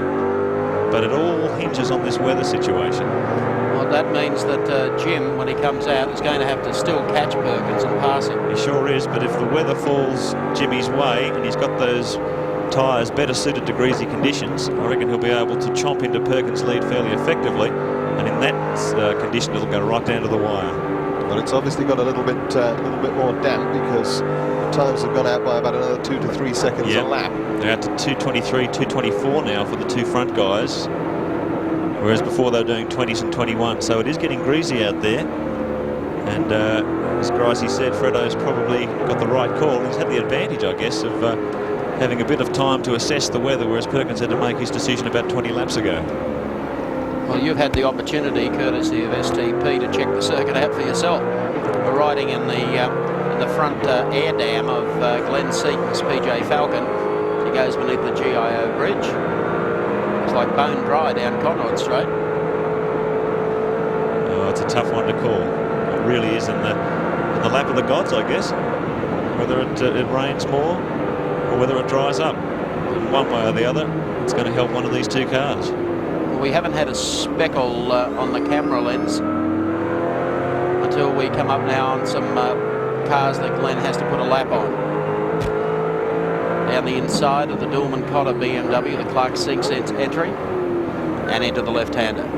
So he continues the wreckage of the Percy car off in the Armco there. And there's a few of these wrecks lying around the track. It's been a tough race, but really the shootout has been at the front from lap 1. Glenn continues, car number 30. As we said, running in 5th spot at the moment, the 55 car. Steve Harrington, Troy Dunson, the Quicks Pepsi Commodore that's been running strong all day in 6th place at the moment. They head up the mountain, and I'm very pleased to say that Dick Johnson, who was taken off to hospital to be checked out, has joined Sandy Roberts in our pit studio. Yes, thank you, Mike, and it is good to have Dick here in one piece, I might add, but I put a story to air this morning, Dick, on you, and I think we said at the end of the story, the one thing you don't want is any bad luck. Jiminy cricket, you couldn't have had it any worse, could you? It was you that caused that, wasn't it? Oh, it must have been. If it was, I apologise. Firstly, how are you? What happened in hospital? Oh, I'm fine. Actually, they took a heap of x-rays and that, and I've got swelling where I don't normally have swellings, but other than that, I'm fine. No breakages or anything like that? No, just quite a few sprains and things like that. Well, look, you haven't seen this from this position, so here we go. I felt it. At normal speed. Could you believe it when it happened? Sandy, I've been coming here a lot of years, and it beats me, it really beats me how some of these guys get an international licence and do one race a year. Well, that's what John Bow said. He was absolutely amazed. I'm shocked because, like, they are half an hour behind the car. Well, here you are in slow motion, and he just comes straight across and rams into you, just pushing you into the wall and ending your campaign for the year. Yeah, you could say that. That's a $200,000 motor car that's no longer any good. That was my next question, because unfortunately young Cameron, who's done such a good job, also hit concrete. Yeah. I mean, how many dollars have gone up in smoke today for you? I don't know, we'll get back and sort of take count, but, you know, we'll be back again. I'm sure you will be back again, but, you know, you cover yourself very well, because it must be heartbreaking, not only for you, but for the entire team. I think you've got a team of 27 here this week that have put in so many hours to see it. I mean, it's a little like committing suicide, isn't it? It doesn't take long to happen, but it takes a long time to repair. There's an awful lot of work goes into building those cars. Yeah, well, I mean, what happens now, Dick? I mean, you go back and you start from scratch? Yeah, we've got another body shell up there which we're currently preparing, so obviously that'll be the next one that comes online, and that'll be the car, hopefully, that I'll be driving in the next race. Can you take something like this any further? I mean, is there such a thing as a... I mean, you'd probably like to go outside with a pair of boxing gloves, but is there any form of protest, or can you start the ball rolling somewhere? Well, I think that we've got to get the rest of the system up to the speed of our cars and up to the speed of the professionalism that's in this sport right here and now, and I think there are a lot of people on the wings that aren't very professional. Mike Raymond, Dick. Good to see you up and about. You've got a bit of a smile on your face. I reckon those race cam crosses, they must set the scene for disaster with you. I wouldn't say that, Mike. The race cam crosses I really enjoy doing. It's just, it's very frustrating sometimes when you try so hard and get so far, and then things like this happen. And for some reason it seems to happen to me. Maybe I've just got a magnet on my car or something. Well, it's been a busy day. Of course, Cameron McConville earlier, I mean, some people be critical and say, why put a youngster in the car? But Cameron admitted this was his fault. He got it around, just caught the wall, noticed the head. But fortunately, able to get the car back in again. I guess that's chasing Cameron just a little bit, but at least I think some of the young drivers of Australia would like to thank you, because you've been able to bring these youngsters on. Well, yeah, that's all part and parcel of what this game's all about, Mike, and I think in the very near future we're going to have to bring along a lot more young fellows like Cameron. He's done a great job all weekend. It's just unfortunate that he made a small mistake and paid a fairly severe penalty for it, because the car was running extremely well up to that point. Well, they're up to 9th. Good to know you're okay, because we've all been riding with you all day long, and Tom Smith's getting better in hospital, so you'll kick the tin, obviously, for some more money. I hope so. Thanks, Mike. Okay, buddy. Now, the one car, headed for the pits, Jimmy Richards. He has to do this. It has to be a faultless stop. Take it away, Alan. Guess what? They're leaving the tyres on. They're going to go home with the warm slicks. there's only a couple of... They're measuring fuel by time. They know the fuel rate, and he'll be out of here with a fishtail so quickly. But they're actually, the fuel is flowing in. They've worked out how much they need to get home. They're timing the flow, and they're out. Whoa. That's a quickie. 22 seconds, I had it. And Larry Perkins has ducked through to the lead. Yeah, you want to know where he is? He's on his way up Mountain Straight at the moment. Oh boy. We've got a race in our hands, folks. Larry Perkins, you heard the roar from the crowd on pit straight. He's taken the lead. Pushes his way up. 17 seconds, I have it, is the lead. But keep in mind too, Jimmy Richards has to come out of the pits and get back up to race speed, so Perkins will probably be able to build a few seconds onto that. And this is it. This is down to the wire. 1:47 laps. Boy, this is going to be close. Final 14 laps are going to be like all get out here at Mount Panorama between these top two cars. Let's in fact check out the top 10 at this stage on our Caltex race score. Perkins and Hansford assume the lead over Scaife and Richards. Third spot Gardner and Jones at the Telecom Mobile and Commodore. Brabham and Olofsson, second Winfield car, hold fourth. Seaton and Alan Jones in the Peter Jackson entry in fifth position. Dunstan, Harrington still in there in sixth place in the Pix Pepney Commodore. Brabham and Parsons in the second Peter Jackson entry, seventh. Jones and Crick, the Ampol Max 3 Commodore, hold eighth place. Radisich and McConville still doing it for the Dick Johnson Shell team in car 18, holding ninth spot. And Finnegan Rogers, the Foodtown Commodore's Commodore, in 10th place. Back shortly.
Time for update number 6, and the last hour has been decision time for teams and drivers here at Bathurst. With the rain threatening, what tyres to use? It looked dark, it looked bleak, and it looked nasty. But it wasn't as bad as it looked. The rains came, plenty of action in the pits, most teams opting for wet weather tyres. Larry Perkins, however, decided to stay with slicks. Is it a decision that is going to pay dividends? We'll know very, very soon. Mark Gibbs found things a little slippery. In fact, he found the wall coming out of Hell Corner.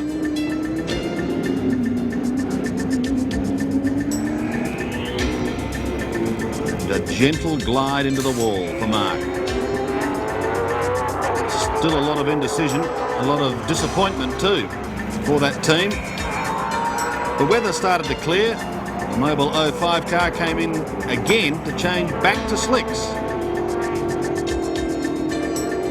And after doing without a windscreen for most of the day, finally the Stratton Madden car came to a halt. And of course Jim Richards into the pits for tyres, and that left Larry Perkins going into the lead. We are now set for one heck of a finish.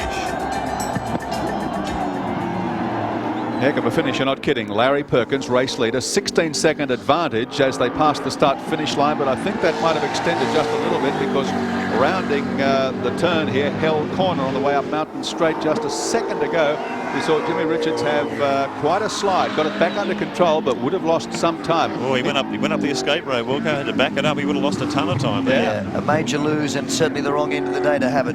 Boy, oh boy. Interestingly, because Richards has here it is in Let's replay. Look at this again. Now that's the Lusties car getting out of control. He slid around. Now Richards was coming into view there. The camera can't quite see it. Well, I think you can speculate pretty safely that Richards has taken a run up the escape road to avoid ploughing straight in. We certainly saw it from our commentary box. We didn't catch it on the camera, but Richards in trouble there. He would have dumped probably 5-10 seconds stationary. Then he's got to build up to race speed again. So I would imagine when they come across the trip of the start-finish line, Larry's going to have about 30 seconds on Richards. Well, they've left Richards in the #1 Winfield car, and whilst they were prepared to put grooved slicks on the car. Listen to the crowd, Gary. Richards radioed ahead and said, no, leave the hot slicks on, which they've done. Well, that's a very dry track out there. You can see that very dry line through a bit of the sheeny, wetter, damper part of the circuit. The crowd's going crazy. They know what's going on. They would have seen Richards spin it at the end of pit straight. So there Larry continues on his way up the mountain. And we'll just watch this split as Jimmy Richards comes across the start-finish line. Perkins, boy, oh boy. Perkins on his way up Mountain Straight, still waiting for Jim Richards in the #1 Winfield Commodore to come across the start-finish line. Larry Perkins crashed the rise on Mountain Straight. Jim Richards still not in view.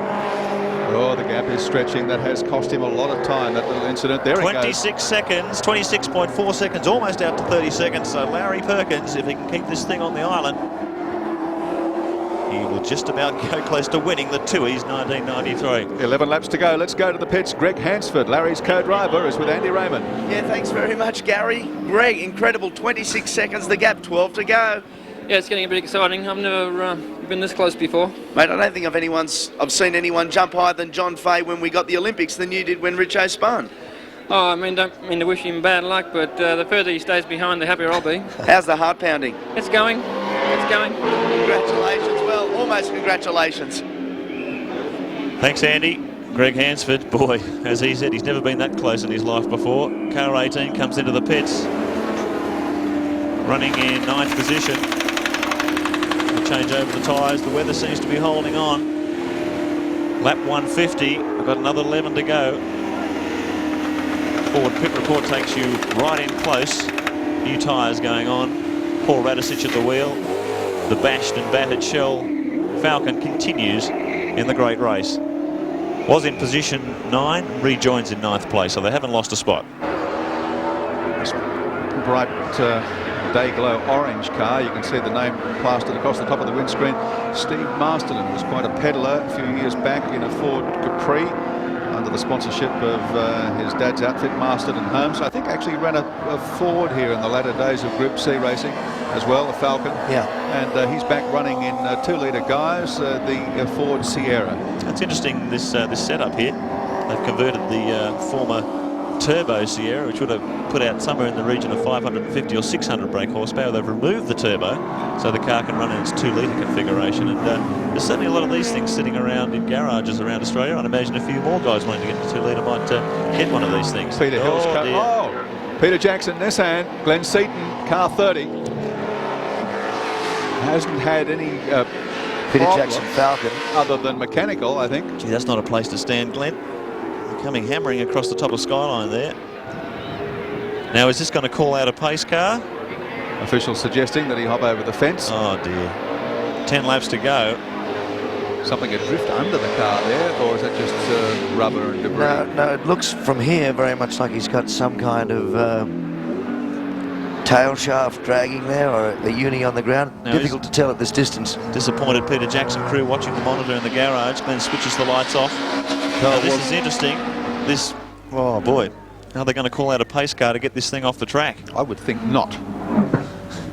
So the Larry Perkins, the garage will be hoping not. Seaton was in position 5. Boy, it's been a disappointing day for the Fords. Dick Johnson, his car written off.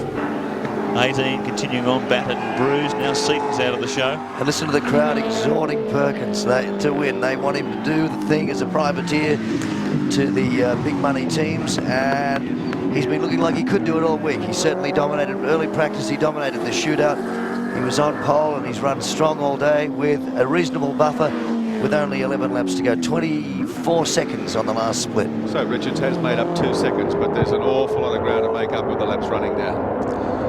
There's the Peter Jackson car sitting at the end of Skyline. No doubt Tim Schenken's had a look at this, but word from race controllers there will be no pace car sent out to remove that car. Well, he's not on the racing line, but it could be argued that any car on that part of the mountain is in a dangerous position regardless of the racing line. With a full field of 55 cars, I'd agree with the argument, but the way the field's been depleted and with just 10 laps to go, I think if I were Tim Schenken, I'd be prepared to take the risk and not put the pace car out. Yeah, it'd be a pity to spoil such an exciting race. Cars here. Perkins out on the damper part of the track, pushing his way past the slower cars. Gee, if these guys haven't had hard enough today already, without having to get their way through. There's Greg Hansford, Curl, one of his chief mechanics. These guys have worked very hard. Small operation. Perkins, hands-on team manager, does most of the work himself. Prepares the car, builds the engines. Less than 10 laps to go now. Word from the pits with the Seaton car was that it was a tail shaft failure.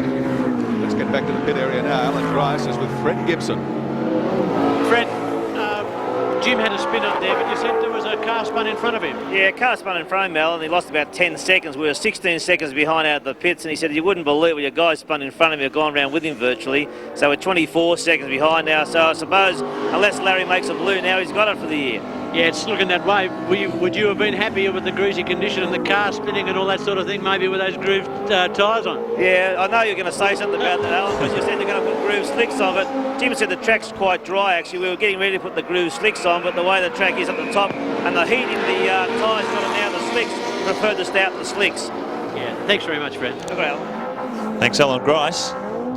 Jim Richards continues on his way. A very clear, dry line there. It's quite a tragedy, really, for Richo, isn't it, to have a moment where he had to take evasive action when he's only 16 seconds behind. He's 25 seconds in arrears now. That'll buoy Perkins up. He's got the lights on, his blood up, and he's got the hammer down. The crowd's behind him. He's certainly looking the goods at the moment. I'd hate to put the mockers on him by giving him the race before he's actually won it, but he's looking like the money. But Richo hasn't given up yet. He look at this. 2 seconds a lap slow. Look how slow he's going here. Oh, gee, he got held up very, very badly by that 2-litre car. Mark Scaife shows his disgust. He couldn't believe that. Richards was right off the gas. And look, he's still being held up through here. Have we got a yellow flag situation? Or is that just the difficulty? Car up there? No, it didn't look like it. Richards back to speed. I can't believe it if he was held up that badly across the top. I'm just going to say on the previous lap he was 2 seconds quicker than Perkins, but he won't have achieved that this time round. Well, I guess Richards would have been mindful that there is only a dry line here. He couldn't really stray off onto the wet part of the track, but we had report from race control there were yellow flags out there, so Richards would have had to hold formation through the yellow flag area. They'd be out for the Seaton car, which is stuck, of course, at the top of Skyline. Well, that's interesting. If all the cars have got to hold station through that yellow flag area, that may fall against Larry too if he gets held up on a few occasions. 8 laps to go. We're going down to the wire, folks. Jimmy Richards and Larry Perkins, 2 of the most experienced drivers in the country. And this is a clean fight to the finish.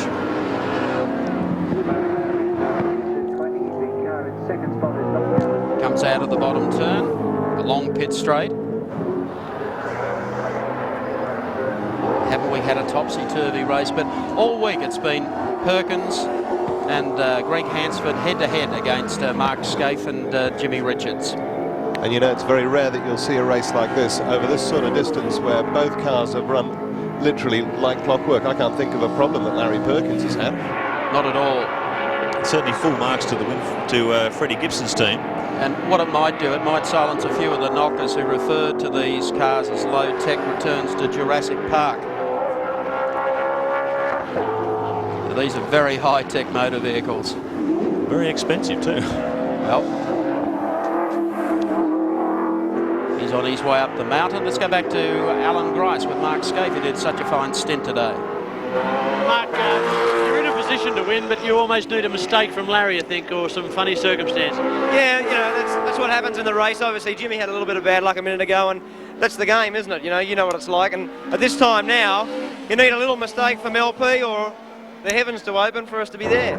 Yeah, but it's still a long way home, really. I mean, when you're sitting in the car and there's only these few laps to go, it's still a long way home, isn't it? Sure is. Like when you're standing here like this, it doesn't seem a long way, but when you're in the car, it's a bloody long way. Would you think he'd be starting to hear the gearbox noises or the diff noises just yet, or do you think he's still a bit busy? You know the ones, Gricey. I think we've both had them. Thanks, Mark. Thanks, Alan. Wayne Gardner. Hasn't he done a fabulous job today, along with Bradley Jones? Oh, look at this car, 35 off on the grass, trying to pick their way through the slower traffic. It's the Warren Johnson Des Hall car. It's a tough call for these guys. It's very hard. They want to stay on that nice dry line, and they can't really stray that far from it. So that's where Larry wants to stay. He's threading the needle at this stage in the race as he brings them across the line again. The 21.5 from Perkins, so the track getting drier and obviously faster. Listen to the crowd. I think we're going to have Mr. Popular at Mount Panorama. I think we're going to have some happy scenes at the presentation later today. I was mentioning that Wayne Gardner has done a fabulous job. We brought you the pictures courtesy of DuPont Car Paints in the Telecom Mobile Net Commodore. Wayne running in third spot, and his co-driver, of course, Bradley Jones, has done an excellent job as well. Their other car went out when Win Percy crash tested it into the guardrail at the end of the straight. Well, there's Wayne. He's been controlled, he's been consistent. He's copped so much heat from the press over this last season. The epithet Captain Chaos, I don't think pleased him at all, but he's been a model of consistency and the champion we all know him to be today. The third is well deserved. Captain Colossus. Captain Charisma. Just imagine the competitive fire that burns inside this guy. To be a world champion on a 500cc motorcycle, you're not short of bravery. Listen to the crowd again. They've been cheering every lap down here at the Mount Panorama for Larry Perkins and the Castrol Commodore. Well, obviously the drizzle continuing, the windscreen wipers on, but the track still dry.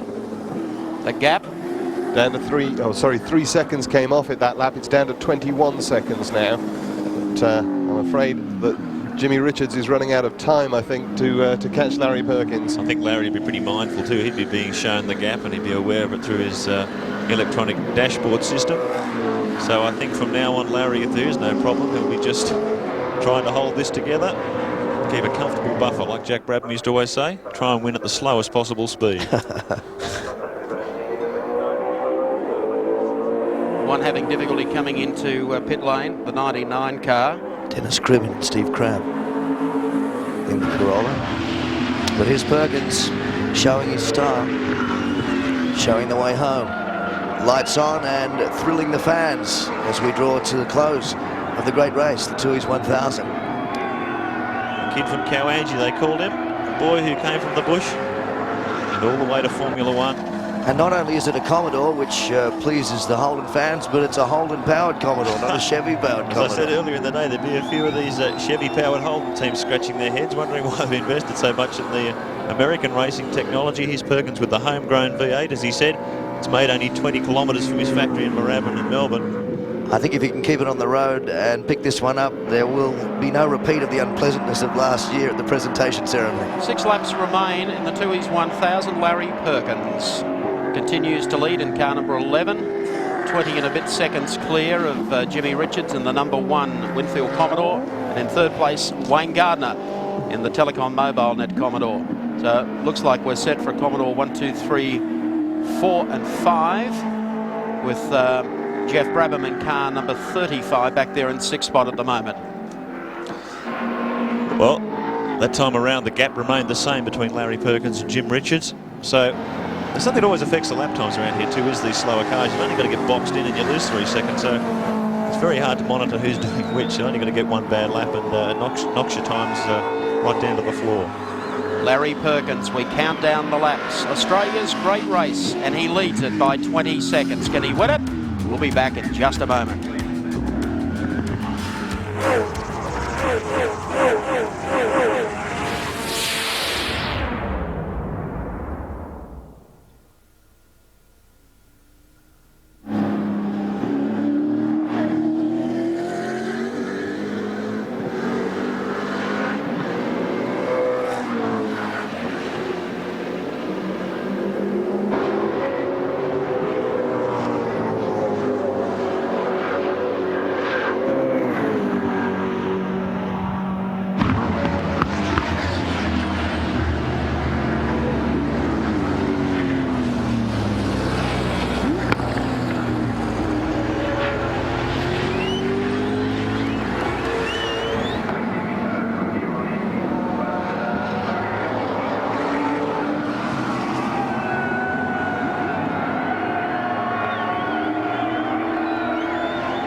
Larry Perkins. 4 laps and 1 turn still to run. Lap 155 of 161. 6 hours, 19 minutes. Doesn't need much commentary along pit straight, let me tell you. We won't talk, just listen to the crowd.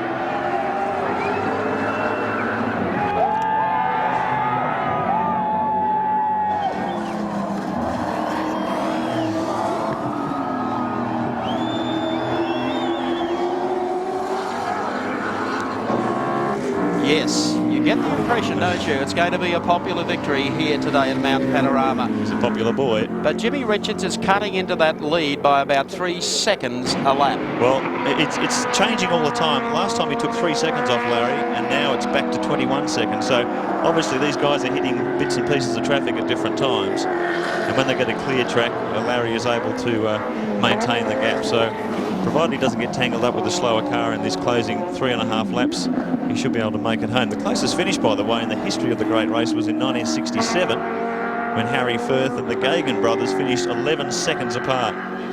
So it won't quite be there, but it's close enough for us. I mentioned at the top of the show today, Harry Firth, who is always here at Mount Panorama for the Tooheys 1000, is missing. Listen to that. I'll even be stronger here too. Tell you what, the Holden fans don't forget this guy chipping away. At one stage when the Sierras were the dominant car to have, Larry was still the guy running the Commodore. The car was hopelessly uncompetitive at that stage. There's his Wave, crew. guys, wave. Well done. And he stuck with the whole product through thick and thin. And hopefully all that hard work and certainly that loyalty is going to pay dividends today. Well, and so it should, not only from the fans on the hill, but maybe from the General himself. Certainly. So Perkins heads off on his way down Conrod Straight.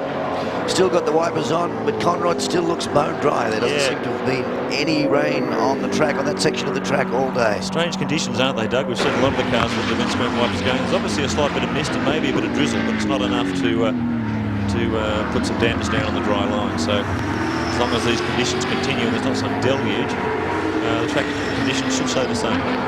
Coming down to the end of Conrod Straight, we're going to go through the routine again. And just ahead of him, the mobile Commodore of Peter Brock. I think John Cleland at the wheel at the moment, and that's got a bit of damage to the spoiler. They're just warming the crowd up. Here comes Larry again along pit straight. 3 laps to go for Larry Perkins. Jimmy Richards in second place, and the Freddie Gibson Commodore. Wayne Gardner in third. And a very interesting thing I've had pointed out to me, how significant 2 former motorcycle races are in the overall results of this race. Greg Hansford, former motorcycle star, has partnered Perkins in this car today and done a brilliant job. Yes, and in third position, our own world champ, Wayne Gardner. I was making the point earlier that most of these motorcycle champions that make the transition do it pretty effectively. Johnny Cicotto comes to mind. Of course, John Surtees many years ago, a great motorcycle champion and a great motor car driver as well, although there's a notable exception, and Richard Hay wishes to point it out. I don't think Kenny Robertson enjoyed driving cars too much. I think he much preferred 2 wheels. But Mike Hailwood, of course, was another very successful motorcycle racer who went 2 cars. Here's Jimmy Richards. They were going for a hat trick. They still are, in fact, going for a hat trick here at Mount Panorama today. 2 wins back-to-back with the high-tech Nissan GTR. New formula for season 93 at the sharp end of the field. The V8s of Ford, Holden, and the 2.5 litre BMW, and 2 litres in their own race within a race. Well, there's still plenty of time here, 2.5 laps to go. Although the split between them last time was 20 seconds, so the gap seems consistent. Oh, sure, yeah. It's just a matter of Larry bringing it home. Still out of the way of these slower cars. This is the guy I think that's done a wonderful job, carrying our DuPont Paints race cam, Wayne Gardner. And he looks as cool as he did at the start of proceedings here this morning. And I'd say this is going to do something really big for him in season 94. Because anyone that thought that Gardner was just a highly paid convert from motorcycling to touring cars, this guy's done it all today. I think he's hearing it. He just put the victory sign up there to the lens, unless of course he was being rude about you. I think that might have been a moving message, Doug.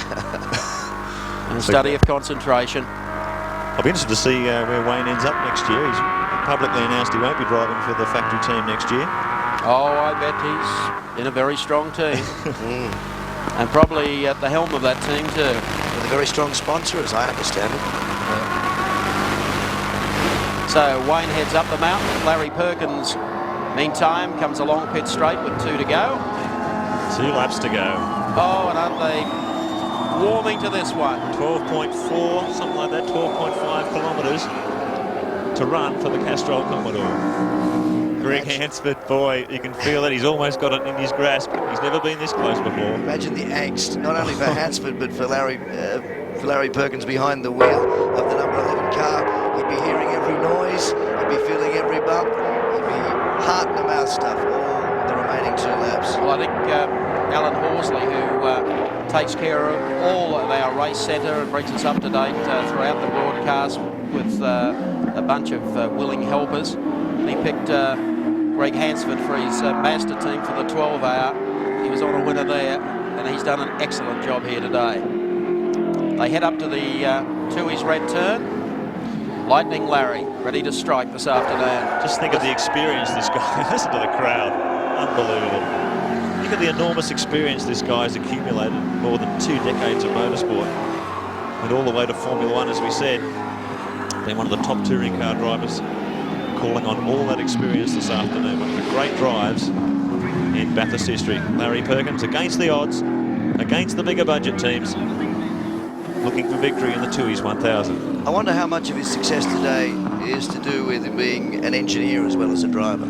A lot. Well, Larry always points out that he believes it is a distinct advantage that he has such a close affinity with his machinery. He builds the car himself. He knows every nut and bolt and weld on the car, and he feels like it's an extension of his own body. And certainly in a race like this, 1,000 kilometres, to be that close to your machinery and understanding it so well, I guess the advantage he speaks about is a true fact. If something's wrong with the car, he doesn't have to try and explain it to anybody. He knows immediately. It's a seat of the pants. Not only that, of course, he knows what does damage and what makes a car last through 1,000 kilometres of racing. Don't forget his pedigree at Bathurst is pretty good. 3 wins on the trot with Peter Brock. And when he joined the Marlborough Holt dealer team, I think it was 1982, he virtually took over the engineering of those cars. And boy, for 3 years at Bathurst, they were totally unbeatable. Looking for the last lap board.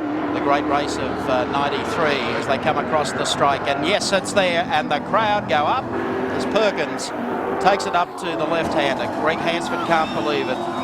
Nothing could be so cruel to rob him of this one, or Larry for that matter. The gap still constant. Back to Jimmy Richards in the #1 Winfield Commodore. Back in third. Looking at that, he's reduced it a bit. It's 13 seconds now. He's not going to make 13 up in one lap, but I tell you what, he has come storming back at him, has Jimmy Richards. I suggest Larry's probably easing off a little, is he? He's the insurance policy is just being filled in. Richo's just put in a 2:19, Larry's done a 2:22. So, you know, motor racing a second's good enough to win a motor race. Larry's just got to get across the top. He can almost coast from there. BP cutting for the final time. Some slower cars for Larry to deal with as he heads to the top of the mountain. To his red turn is the next one. Here he comes, a kick to the left. The crowd are already ready to welcome him. Don't they know it? LP. Here he comes. LP on the gas. Tui's Top Gun. Season 93. It's a record crowd. It's a very vocal crowd. This is what they came here for. Slower car up ahead. Larry gives him plenty of space. I think you'll find that's John Cleland. John Cleland up in the 05 car ahead of him. Look at the marshals. Larry Perkins returns to the mountain. Last victory here in 1984. It's taken him 9 years. He's a triple winner. And he's going to add #4 this afternoon. A long time between drinks for Larry Perkins. This will be a sweet one. Choice of tyres. We questioned his choice of tyres when he decided to go out on slicks when the rain was coming down quite heavily earlier. We wondered if it was a mistake. It certainly was the right choice. Yeah. And he's going to reap the harvest. Well, he's putting a quick little sprint in here down towards Caltex Chase. Now through the gears. A couple of cars to deal with before the checkered flag comes out. Come on, your son. Yes, he's done very well. He coasts out of here. Bridgestone Bridge is the next landmark as he hauls it down here, and the throats of all the fans are starting. Perkins, Perkins, Perkins. And why not? One of the best victories. He's done it in the new V8 Formula. Larry Perkins wins the Tui's 1000. Everyone. Greg Hansford. This is the happiest thing I think we've ever seen here. And there's the man that chases him. Gathered a lot of ground. That was one of the most absorbing battles you'll ever see for the lead. It was on from lap 1. It went right through to 161. He got it down to 10 seconds on the final lap. 10 seconds. Greg Hansford, would he be thrilled? He's been up here for a long, long time too. Jimmy Richards across the line for second place, and Wayne Gardner, our former World 500 champion, gets up to finish in third. Greg gives his girlfriend a hug. It's been a long, hard haul. Wayne Gardner still out on the track, approaching the start-finish line. The Perkins crowd absolutely ecstatic. Yes, happy scenes in the pits, and I think the crowd would be delighted here today with the trifecta. Greg Hansford, boy, he put in a great drive today. Did everything Larry could have expected of him, as he always does with any team he drives with. This Larry picking his way through the back of the pits, down toward Victory Lane. And for scrutineering, where the cars are all impounded. So Larry in the Castrol Commodore takes the sweetest drive of his life down towards the Tui Centre. He'll be followed in by Jimmy Richards in car #1. Coming in to finish in third is going to be Wayne Gardner, who'll also get a tremendous reception as he comes down on the inside of Laurie Donaher. First and second are already across the line. Now another Aussie icon, Wayne Gardner, home for third. Fantastic result for Wayne. Look at the crowd go up again for Wayne Gardner. That's great. Look at this. Thumbs up. Good on you, boy. Third place podium finish in his second Bathurst. That's quite an achievement. He's a great champion and he's distinguished himself today. It looks like we've got Commodores 1, 2, 3, 4, 5, and the first non-Commodore is the EB Falcon number 35, driven so well today by Jeff Brabham and David Parsons. Indeed. But this is the man. Listen to the crowd. Greg Hansford. Great drive in very difficult conditions. Reporters move in with their microphones to get the post-race stories as he heads down toward the balcony. Look at that. Well, he'll be happy to join Larry Perkins on the balcony shortly, along with Mark Scaife and Jimmy Richards, Wayne Gardner and Brad Jones. They certainly deserve their spot today. And of course, our 2-litre winner. Yep, great effort. Look at the crowd converging on the Tooheys Race Centre. Yes. It looks like our 2-litre winner is the BMW. It looks like John Coulter's BMW, the M3. Be frantic scenes down there. Look at them, like a swarm of ants. Peter Dillman, John Cotter, I believe, are the 2-litre winners. We'll recap all that for you shortly. Look at that. They're all happy today. They've been behind Larry. Are those positions official? Yes, indeed. It is car number 20, the BMW. Well, he's done it. I'm John Coulter. 52. What have I got? 52. Greg Hansford waiting for his entry up the stairs to the famous podium. Look at the fans running down. This will be one of the most popular victories in Bathurst history. That's extraordinary. Look at the size of that crowd. There'll be a lot of Holden fans out there. And that is the point, I guess. Larry's beaten the Chevs with the good old local Aussie V8.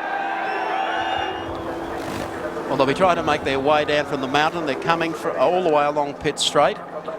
The cars, of course, are all finished.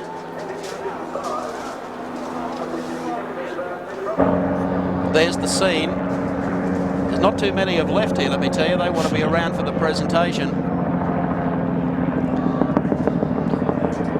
And there's a lot of smoke out the back of the pits as the cars limp back towards scrutiny. Let's recap them for you on our Caltex race score. Congratulations to Larry Perkins and Greg Hansford, the winners today of the Tooheys 1000 in their Castrol Commodore.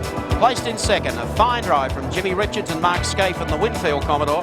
Third, 16, Wayne Gardner and Brad Jones in the Telecom MobileNet Commodore. Fourth place going to car number 2, David Brabham and Anders Olofsson, the second of the Winfield cars. And 5, splendid performance, 55, Troy Dunstan and Steve Harrington. 6th spot, 35, is of course Jeff Brabham and David Parsons in the Peter Jackson Falcon. 7th goes to 12, Bob Jones and Greg Crick in the Ampol Commodore. Then car number 18 finishes in 8th, Paul Radisich and Cameron McConville for Shell Racing. 9th spot going to 27, another privateer, Terry Finnegan and Gary Rogers in the Foodtown Commodore. And 10th, 33, Bob Pearson and Bruce Stewart in the Product Commodore. Back shortly. Well, happy scenes here at Mount Panorama Bathurst. We know who they want, Larry Perkins. The sign says it. Let's go down to Gary Wilkinson for what should be one happy presentation. Thank you, Mark Raymond. Yes, we know who they want. The chant has gone up here. We want Larry. We've got a couple of other people to acknowledge, though, before we get that far. First of all, the winners of the 2-litre category in the little BMW. They've done it for the second year running. Peter Dillman and John Cotter.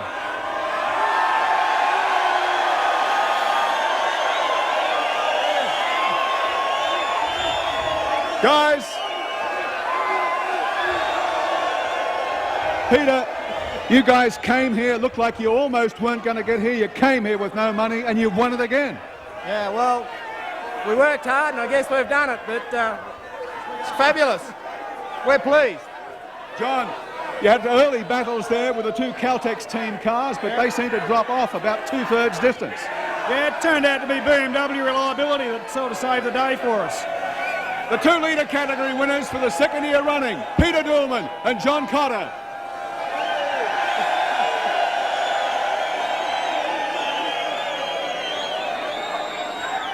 Larry will be here in a minute.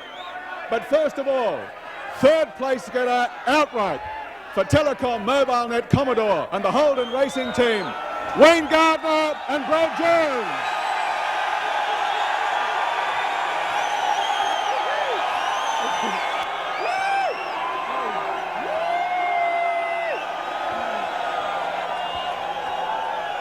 Wayne, does this make up for some of the disappointments of last year, or does it not? Well, last year was a good learning curve, but to come back with a really good car and a good team and finish on the podium, I'm very, very happy for Brad and myself. It was a team effort, and thanks to Telecom and the HRT team. And Brad, he drove a fantastic race. It's a great effort, and thanks everybody for coming. It was just unreal. Thanks, guys.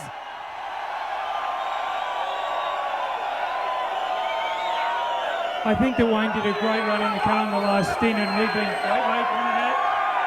I'd just like to thank Telecom and Holden for giving us a great car, and all you people for coming. Thank you. Well done, and Brad Jones. Third place outright.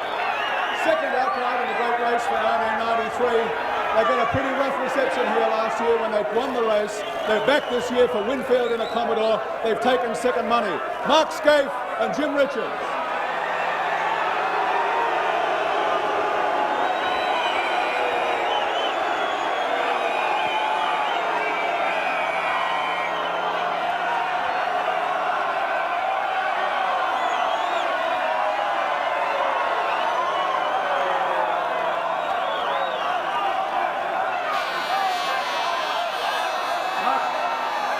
You gave it your best shot. There were some dicey choices that had to be made about tyres, and just for one little slip, it could have been yours right at the finish.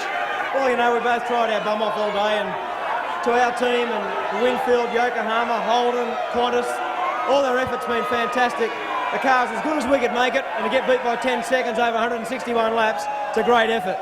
Well done to Larry and Greg. Obviously, their team did a fantastic job. Jim.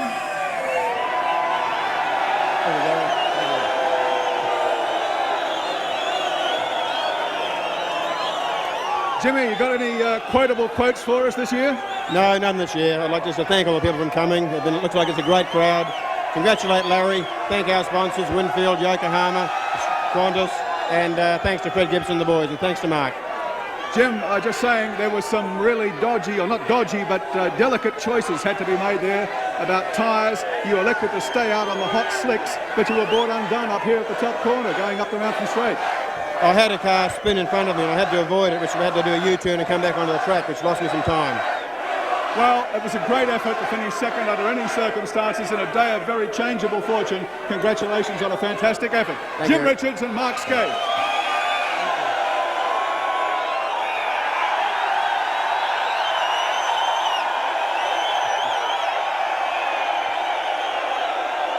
Well, a fantastic cheer for Samantha and Carrie, the girls from Tooheys, bearing the garlands. And those garlands belong to the winners of the 1993 Tooheys 1000. They're about to join us out here on the balcony right now. Larry Perkins and Greg Hansford.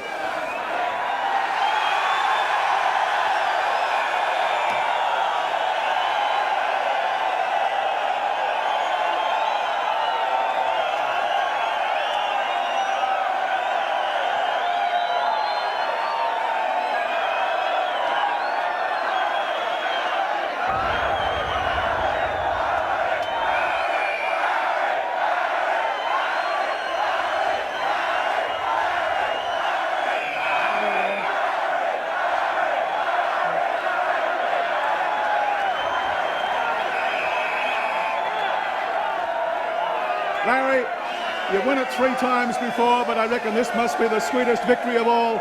You've got pole, you've got the race, you've done it all. Yeah, we're delighted. I thank my team, Castrol and Dunlop, and of course Greg Hansford. I couldn't have done it without him.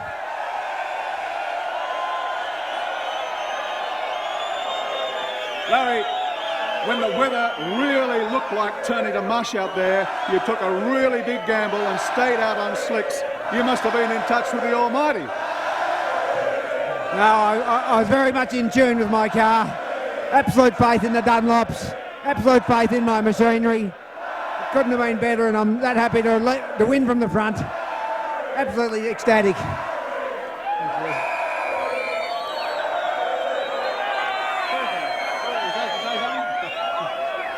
Greg, You were so nervous standing down there in the last 15 laps or so, I thought you were going to have a baby. My heart was on the rev limiter. But I've never been to a race before where for a whole week there's nothing gone wrong from the minute we arrived here. And the whole thing went like clockwork up until now. In fact, thank Larry very, very much for having me with him. For all you fans out there who braved the weather, I thank you from absolute maximum thanks. You're an absolute wonderful crowd, and I thank you very much.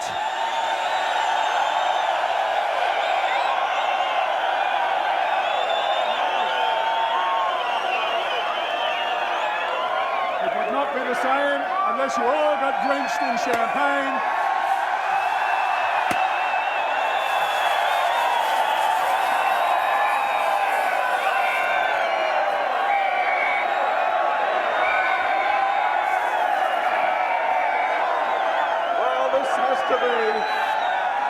About the most popular victory that I have ever seen here at Mount Panorama in all the years that I've been coming here.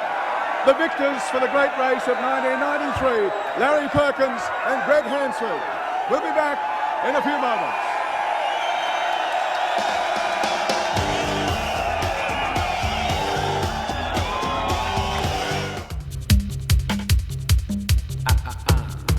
Well, it's now official lightning. Larry Perkins is the king of the mountain for 1993. Of course, there are always going to be hard luck stories to come out of the race. We saw Dick Johnson earlier taken to hospital for exploratory x-rays on an ankle. He is quite okay. Neil Crompton and Mark Gibbs came to a sticky end. Neil, unfortunately, is with me to talk about that. It's been I suppose I'd have to say, a tough weekend at the office, Neil, for you. It hasn't been that good, Sandy. It's a bit disappointing. We had a very good car this weekend, and we thought after Sandown that the GIO Australia team had a fair chance of being very successful here. Where did you think you'd finish? What were you looking at? What were your expectations? I genuinely thought after practice started probably third, in all honesty. I didn't think it was possible to really meet the pace of either Larry or Jimmy and Mark. They were very strong all week. They had an advantage from early in the week, and they kept it for 161 laps today.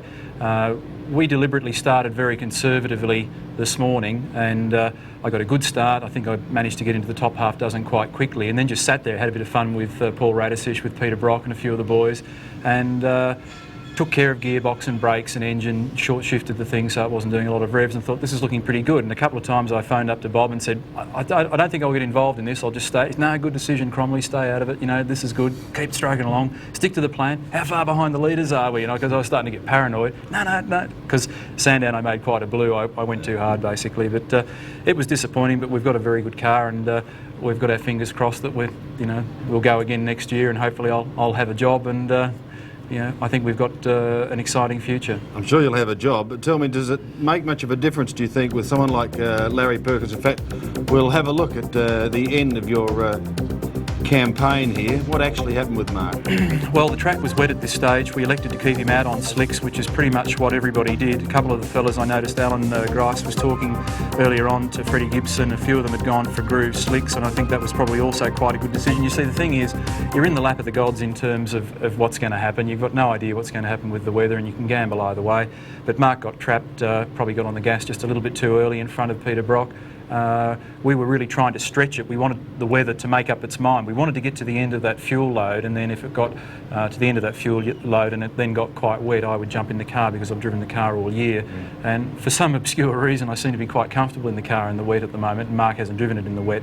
And these cars are pretty flighty, they're quite heavy, and they've got a lot of horsepower. Even though they've got the wings which make an advantage in terms of downforce, they can be still quite difficult to control. And he's made a mistake. I know how he feels. We've all made them. You make them, I make them. We do them all the time. It's like stubbing your toe at, when you've got the thongs on in summer. So I hold no malice towards Mark. I feel very sad for him, very bad for him. He's done a great job, and some days are going to go your way, and some days aren't. And I think the world's sick of whingers and moaners, and you just have to cop it on the chin and go to the next thing. Quite right, Neil. Well, speaking of that, what is the next thing? Well, we've got the motor show actually coming up in Sydney later this week, so it's back to the workshop tomorrow and put a new front on the car or whatever's required to get it back in shape. And we'll go to the International Motor Show in Sydney and sign a few hats and sign a few cards and pretend to smile and have a good time. The fellas are basically going to have a week off. They deserve it. Wally Story, Peter Harker, Adam Coffin, all the team, a huge number of fellas, 21 people here this weekend, have worked their absolute backsides off. And Bob Murphy, I dip my hat to them. I can't believe their commitment, their skill. We're going to give them a breather.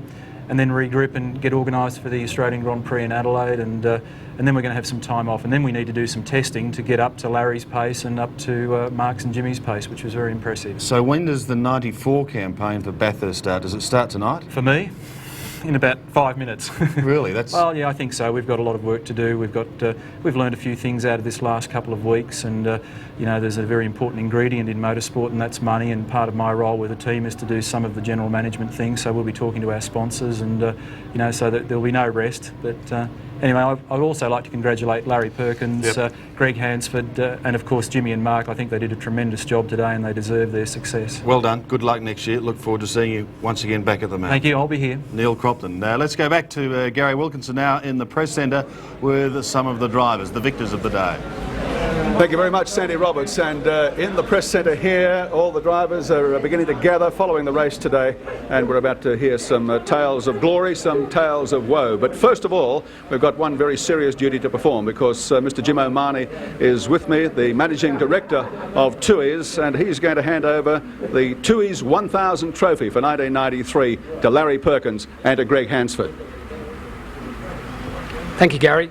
Well, today was my first taste of Bathurst, and I have to say, with the head-to-head battle that was going on throughout all of the race, it provided great excitement and a real thrilling finish. TUI's are proud to be sponsors of this race for the 6th season, and we're looking forward to continuing that sponsorship. It's great for us. A lot of people have been involved in the success of this race. I'd like to thank the ARDC, Channel 7, Forcefield Marketing, and the Bathurst City Council, and the many others that have been involved in the event. With the return of the big V8s this year, we've seen a near record crowd, and we were only 236 below the 1987 record. We got 43,736 today, and I think the racing fans really voted with their feet and showed up again for the big V8s.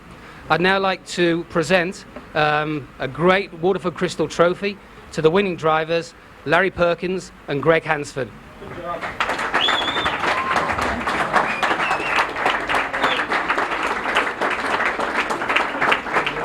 Well, this is a sweet victory for Larry Perkins and for Greg Hansford both. The Castrol Commodore has run sweetly the entire week. They've set the pace. They set the pace again today, and they've got their due rewards. Gentlemen, just step in here now that we can talk sanely a little. And I can hear what you said out in the balcony, because I got no idea what it was like. Greg, first of all, for you, as I sat upstairs, you were as nervous as a kitten there. Yeah, I said before, my heart was on the rev limiter. It hasn't slowed down much. But no, fantastic. I've been here 10 times now. We've got really close quite a few times, but I've never won. But I'm just very glad to be with Larry this weekend. Don't let the trophy slip off there, will you? It's worth as much prize money, I think, as you probably collected this afternoon. Larry, the car was perfectly prepared and ran perfectly all weekend. Yes, that's right.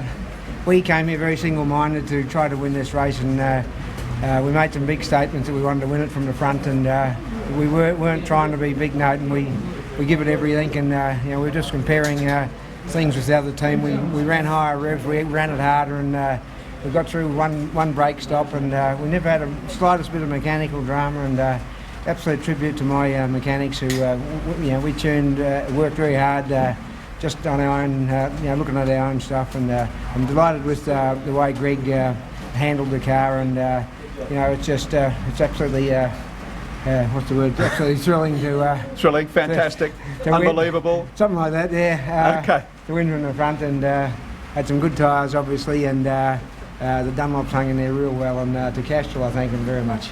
Larry Perkins and Greg Hansford, there'll be a lot of questions from the floor for you in just a couple of moments. We should also acknowledge David Parsons, Rookie of the Year, finishing 4th in the number 2 Winfield car. Finishing 4th in the 2nd Winfield car to take the Rookie of the Year award. Fantastic performance. We'll have a lot of questions to come for all of these guys from the floor in just a moment. But right now, 7 Network commentary returns to Sandy Roberts. Yes, thank you, Gary. One interesting sideline. Larry's young son, throughout the race during the afternoon, was out the back at the Castrol tent, riding on a little bike, just singing to himself, Larry's going to win, Larry's going to win. Well, he did. Dad is king. We'll be back after the break with all the highlights of this year's great race.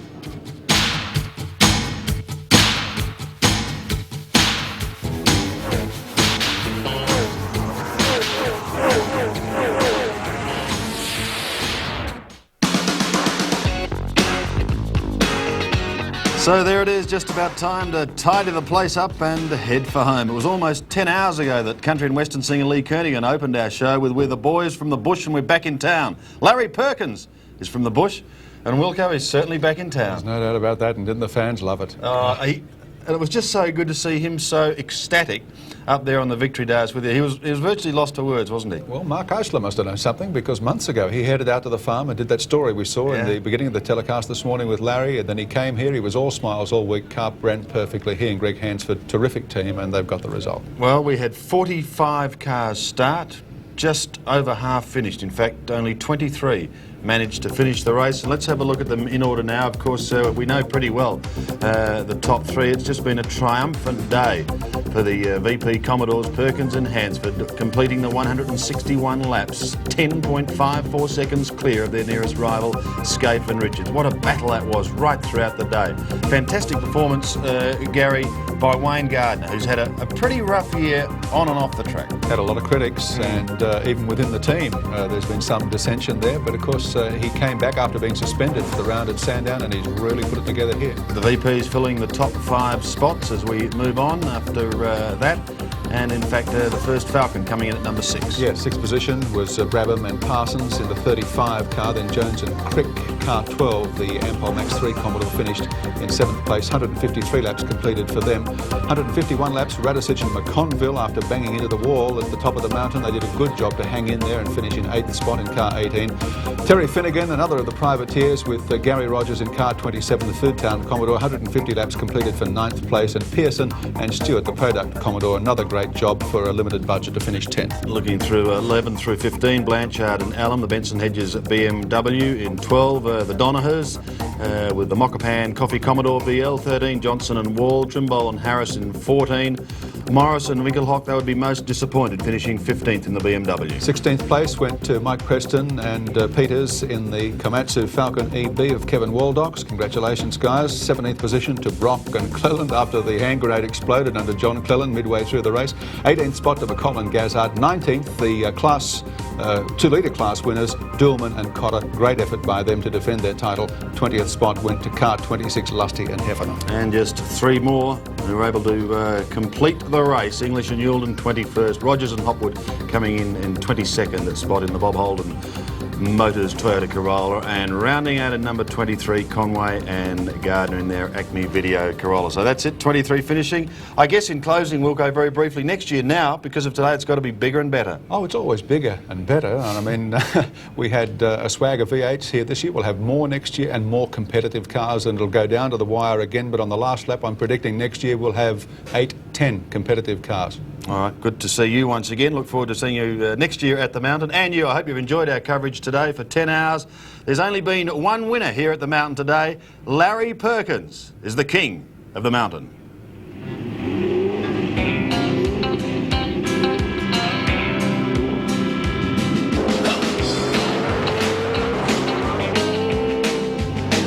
We've been running strong from the east to the west, been banging fenders to give you all the best, been setting records in every state. Well, there ain't no car like a big V8. To the boys from the bush, we're back in town. Well, the car's in the back and the shutter's down. We're all heading for the Bathurst Hill to see Brocky and the boys serving up a thrill. Been feeling the heat. It's a real fight. Kissing fences, been choking on dust. We curse the rain and we curse the sand. We're running hot. Turn on for the fans. To the boys from the bush, we're back in town. The green flag drops and the foot goes down. We're all members of the horsepower set, and the king of the mountain is the guy I gotta get.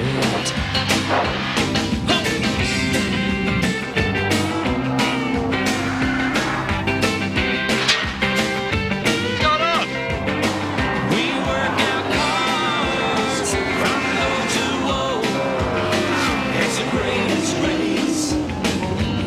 ultimate show.